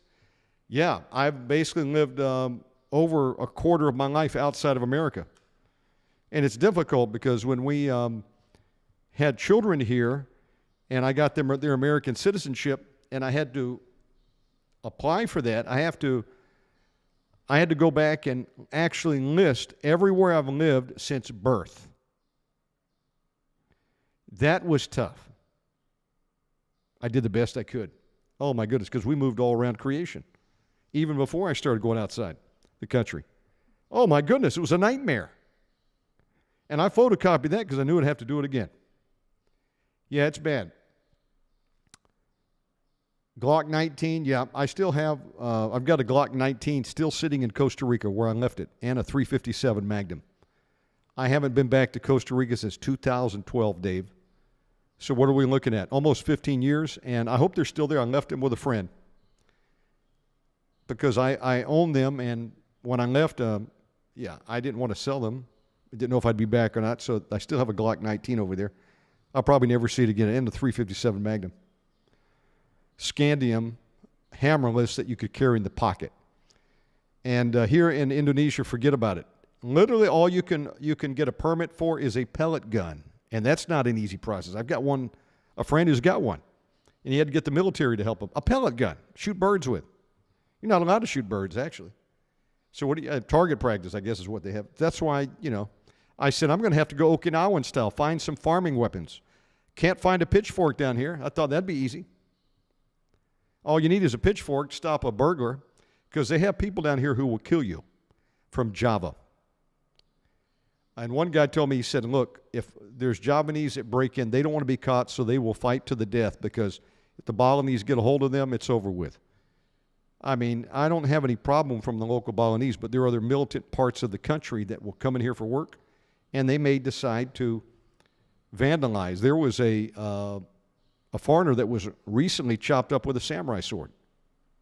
And they went after his wife, but she hid in the bushes. His girlfriend.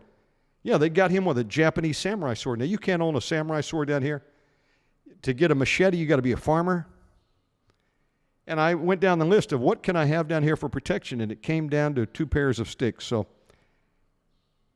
So far, that's all I got. I got a baseball bat, and I've got a pair of Eskrima sticks. But you know what? I love these Eskrima sticks. They're rattan. They hurt. And if you know how to swing those things, like Bruce Lee fought Dan Onosano in Game of Death, if you haven't seen the stick fight, that's all you need. I have an extra set under my bed. Now, the kids, they try to find it. They want me to enroll them in martial arts, but I said, I'm not putting you in stick fighting when you don't obey me, because then you'll be hitting each other in the head with it. So at some point in the future, I think I will train them, get them trained, one's 7, one's 9. I wish I had been in training from a child back in the 70s, back about 1975, which meant I was about 6 years old. My dad took me down to Chuck Norris karate schools back when you would find those in the 70s, and they had one in Virginia Beach, and I went in and took a introductory class. Never forget it. But they didn't end up enrolling me, and so it wouldn't be until I was 21 years old that my brother and I, we signed up at the American Karate Institute with Neil Ehrlich in Northern Virginia. He's still alive. He's pushing about 90 now. But he used to say, hey, you see my chipped tooth here? Joe Lewis and I were kickboxing, and he chipped my tooth. I got to meet Chuck Norris one time. Got to talk to some of Bruce Lee's students. And as such, I have dusted Bruce Lee off. And I've been looking now at some of the movies and techniques, and I'm starting to understand them when they do some of the stick fighting. It's amazing. I have a French instructor named Guillaume.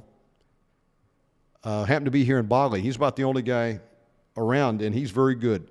He's trained for 20 years. He's in his 40s. So he's training me in Eskrima stick fighting. And he had a little bit of introduction to Jeet Kune Do. But there's a lot of grappling over here, like jiu-jitsu, stuff like that. And there's some karate. I found one Wing Chun school. I don't want to get into anything metaphysical, but I'm just in the weapon of sticks. These are great rattan sticks. That's all I can own. So I'm thinking, you know what? Better late than ever. Who knows? The Lord tarries. 20 years from now, I'll be like an expert. It'll take me a while, but it's good. It's moving me from being a couch potato to doing something physical again, which I need. It is the ultimate remake, David. Okay, Dave knows how to bait me to be here for another hour. What else did you say? Remember Uzi? I have shot an Uzi before down at a gun range. It was amazing. All for about 2 seconds. And then you spend 10 minutes loading up the magazine again. They're amazing weapons. And I had a semi-automatic one, but you had to buy them with the stock, and they had a long barrel. But they're great, and you can thank the Israelis for that. General Uzi. They make some great stuff over there. I'd love to have one. I've got a friend who's got one in Israel. When you're in the IDF, when you leave, you get to keep a weapon, and he's got an Uzi at home for protection. That'd be kind of cool. But my first gun was a Daisy BB rifle when I was 5 years old. I got one for Christmas. You could cock it one time. Had this twist-off barrel cap, and you just load it with the BBs. I shot out a window, shot a girl in the neck by accident, and shot my brother in the buttocks. 5 years old. I would not, in a moment, trust in either of my kids to have a BB rifle. Not now. But we had the opportunity to do things that you don't get the opportunity to do today. I don't trust my kids, to be honest with you. At any rate, I had that. My first gun, I wasn't even old enough to buy it, was a pistol, because you got to be 21 years old to have a pistol. And I got one at 17, actually. I had the money. I got my aunt to get it for me. It was a Cobra M11 9mm with a 32-round clip. The semi-automatic version. That was a wicked-looking gun. It was awesome. And I took my grandmother down the range. I had to have someone go in there with me to shoot it. My grandmother went down there. I can literally tell you, my Granny Wheatus I talk about, I had her take me up to the gun range, and she shot that M11 9mm. The Big Daddy was called the Mack 10, the 45. You can see it in a John Wayne movie, and he shoots the full auto Mack 10. They're pretty cool. They used to make them in Powder Springs, Georgia. That's where they came from. And they use them. They use the Uzi, of course, in the movie Dogs of War, one of my favorite all-time war movies. Dogs of War. If you haven't seen that, get that. Okay, I think my time's up here. Yeah, I love guns. I'd love to have a gun shop again, but I don't think that's going to happen. Okay, folks. Well, been there and done that. A couple things I still need to do. I had the gun store. That was cool. Had a restaurant for 3 days in Tijuana. Remind me to tell you about that story. And now there's some other things I want to do, like climb up to the top of Mount Sinai and do a podcast. Folks, I love you all. Thank you for tuning in. If you didn't get my Substack, are you signed up? Or you signed up, you didn't get it, check the spam and bulk folder. And if you signed up and you checked the spam folder, it's not there, you may not be on the list because I purge it. If you don't check that Substack at least once a month, you will not be on the list. You got to sign up again. So you got 4 chances to stay active, but you got at least to open it up one time a month. I'm only going to send the Substack out once a week. And I just sent out issue number 2. I send it out every weekend. So issue 2 just came out, and it's got the healing list in there. If you're interested in hearing what the Lord showed me I need to get my healing, which I'm working on now, and could be the missing key for you if you've been seeking the Lord for healing and have not received it, go down the healing checklist. It's in issue 2. Hope you enjoy the stuff that we put out there. We'll put more meat on it in the days ahead. Oh, and I got a special announcement before I go. I have decided to resurrect Podomatic. It takes money to maintain these archives. And I didn't have the resources, and I had to turn it off, sadly. But you know what? I got to thinking, oh, man, YouTube had just spoiled my plans. They gave me a warning. I'm on probation for the next 3 months. If I upload anything that they don't approve of, which is anything regarding medical, and this is from 2014, this is before COVID. I had no idea I was uploading something they didn't like. They gave me a warning, and they put me through a re-education pop quiz so that in 3 months they can remove the warning. But if I get another violation of their terms of service, they give me a strike. 3 strikes, the channel's gone. I don't want to go through that again because I'm not coming back for Channel 9. Well, I can't upload any audios unless I personally run them through a program and scan them for buzzwords that Google doesn't like. Therefore, you haven't seen any new classic stuff going up on YouTube this week. It'll happen, but it's going to be very slow. Then I realized, wait a minute, what am I going to do? I got to re-upload all that stuff to SoundCloud? And I said, oh, no. Over 12,000 shows. And then I remembered Podomatic. And I didn't know if the archive was still there or not because they begin to delete episodes when you're not on their pro program.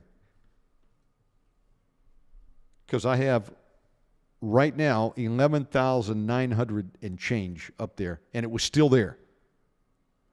I just turned it on tonight. That's why it's important to keep us in prayer and support Omega Man Radio as you can. It'll help pay the bills here, the subscriptions. I've got it back up effective tonight. Go over there. I got 95% of all the shows that we uploaded. I worked hard on that last year, about a year ago. They're there, and now I'm going to pick up where I left off and begin to upload everything to current, which we're up around 12,200 and change now. And then I'm going to go back through and I'm going to find any missing shows. So if you want the complete archive, go to my new Podomatic. It's back online, podomatic.com/OmegaMan Radio.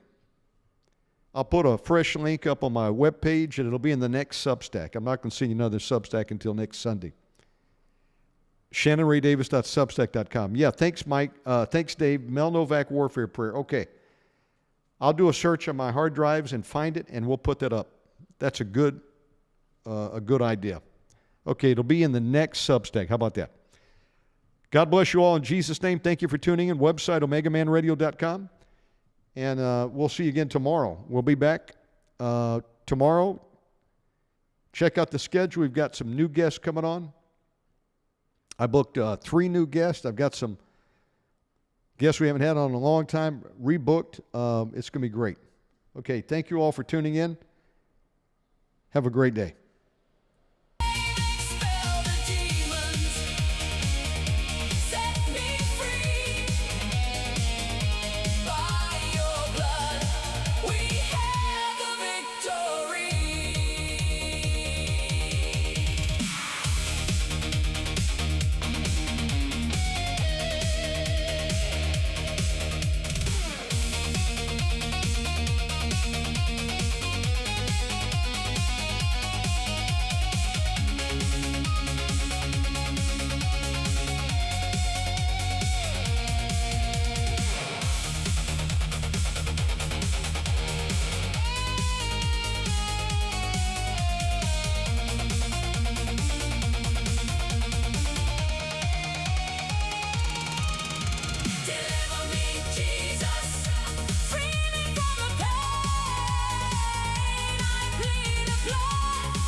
Okay, one more bonus story before I get out of here. Dave, I tried to become a Benelli stocking dealer.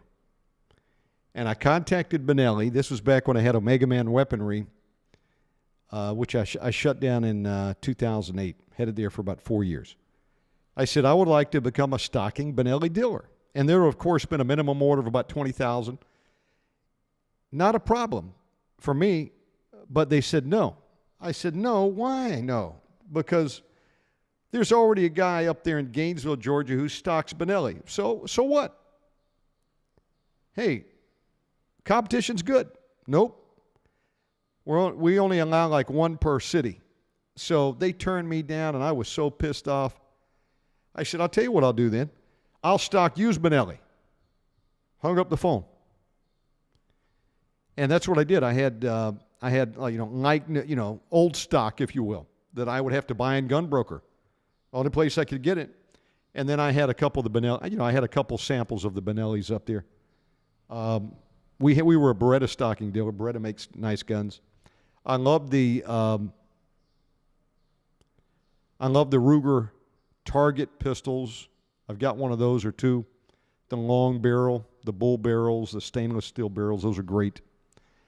And then while I'm on the story, Dave, I wanted to be a Benelli stocking dealer. They turned me down. I also wanted to sell Kawasaki Ninjas. Not be a motorcycle dealership. I wasn't set up to do that. I just wanted to sell the Ninjas.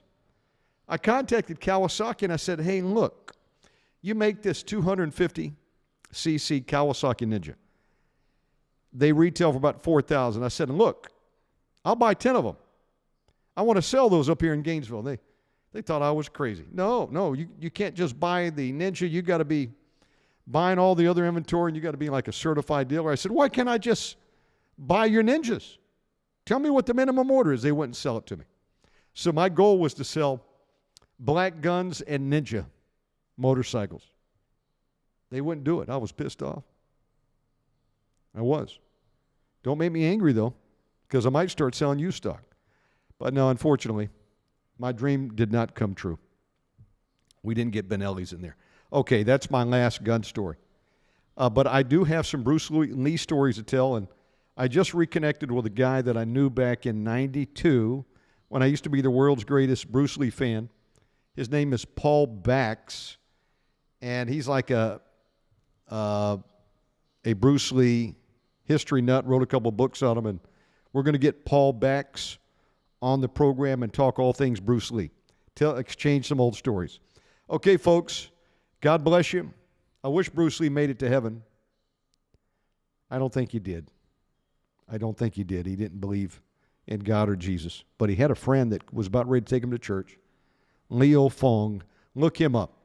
He was a Baptist minister. He was a kung fu master, and he was introduced to me through the late Mel Novak. Now, Mel Novak and Leo Fong, who made some amazing 70s and 80s kung fu movies.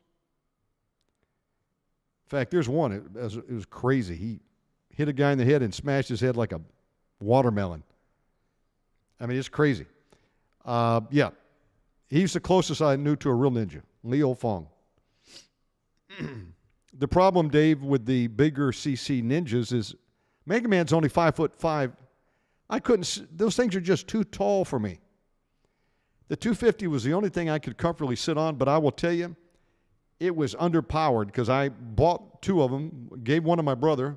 I had a black Ninja 250R right up there in Gainesville, and I just ride it up the road, and I would get hit in the wind, and this thing would blow you back and forth. It did not have enough power. You need at least a 600cc. I wouldn't buy a 250 again, knowing what I know now. But the greatest time I ever had on a motorcycle, Dave, was I had a friend in 1987 who had what was called the Honda Hurricane. Now, that was a 600cc bike.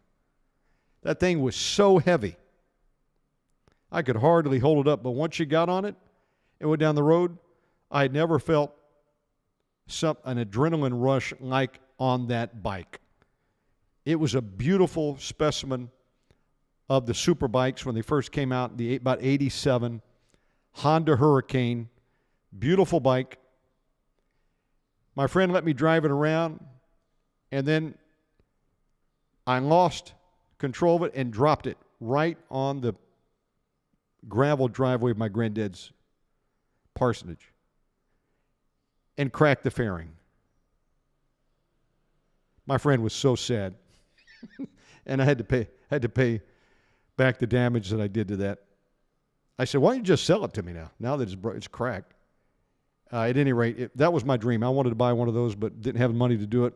I would always drive these old motorcycles like a CB360 Honda 1973.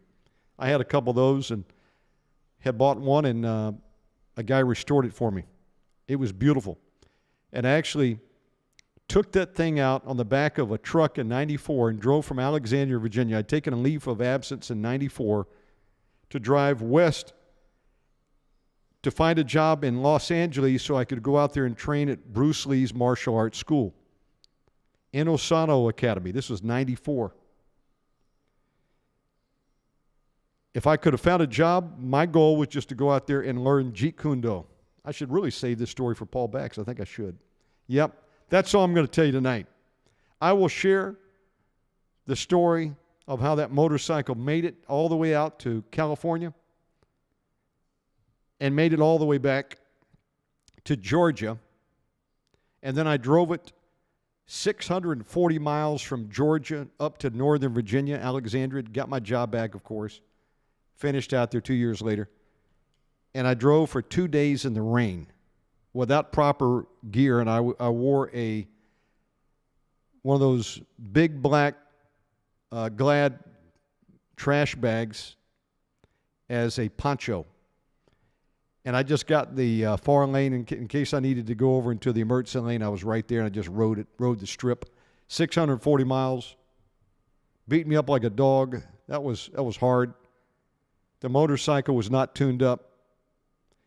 Somehow or another, I made it up there. Furthest drive I've ever done. And then that would be involved in an accident, and I never really got on a bike again.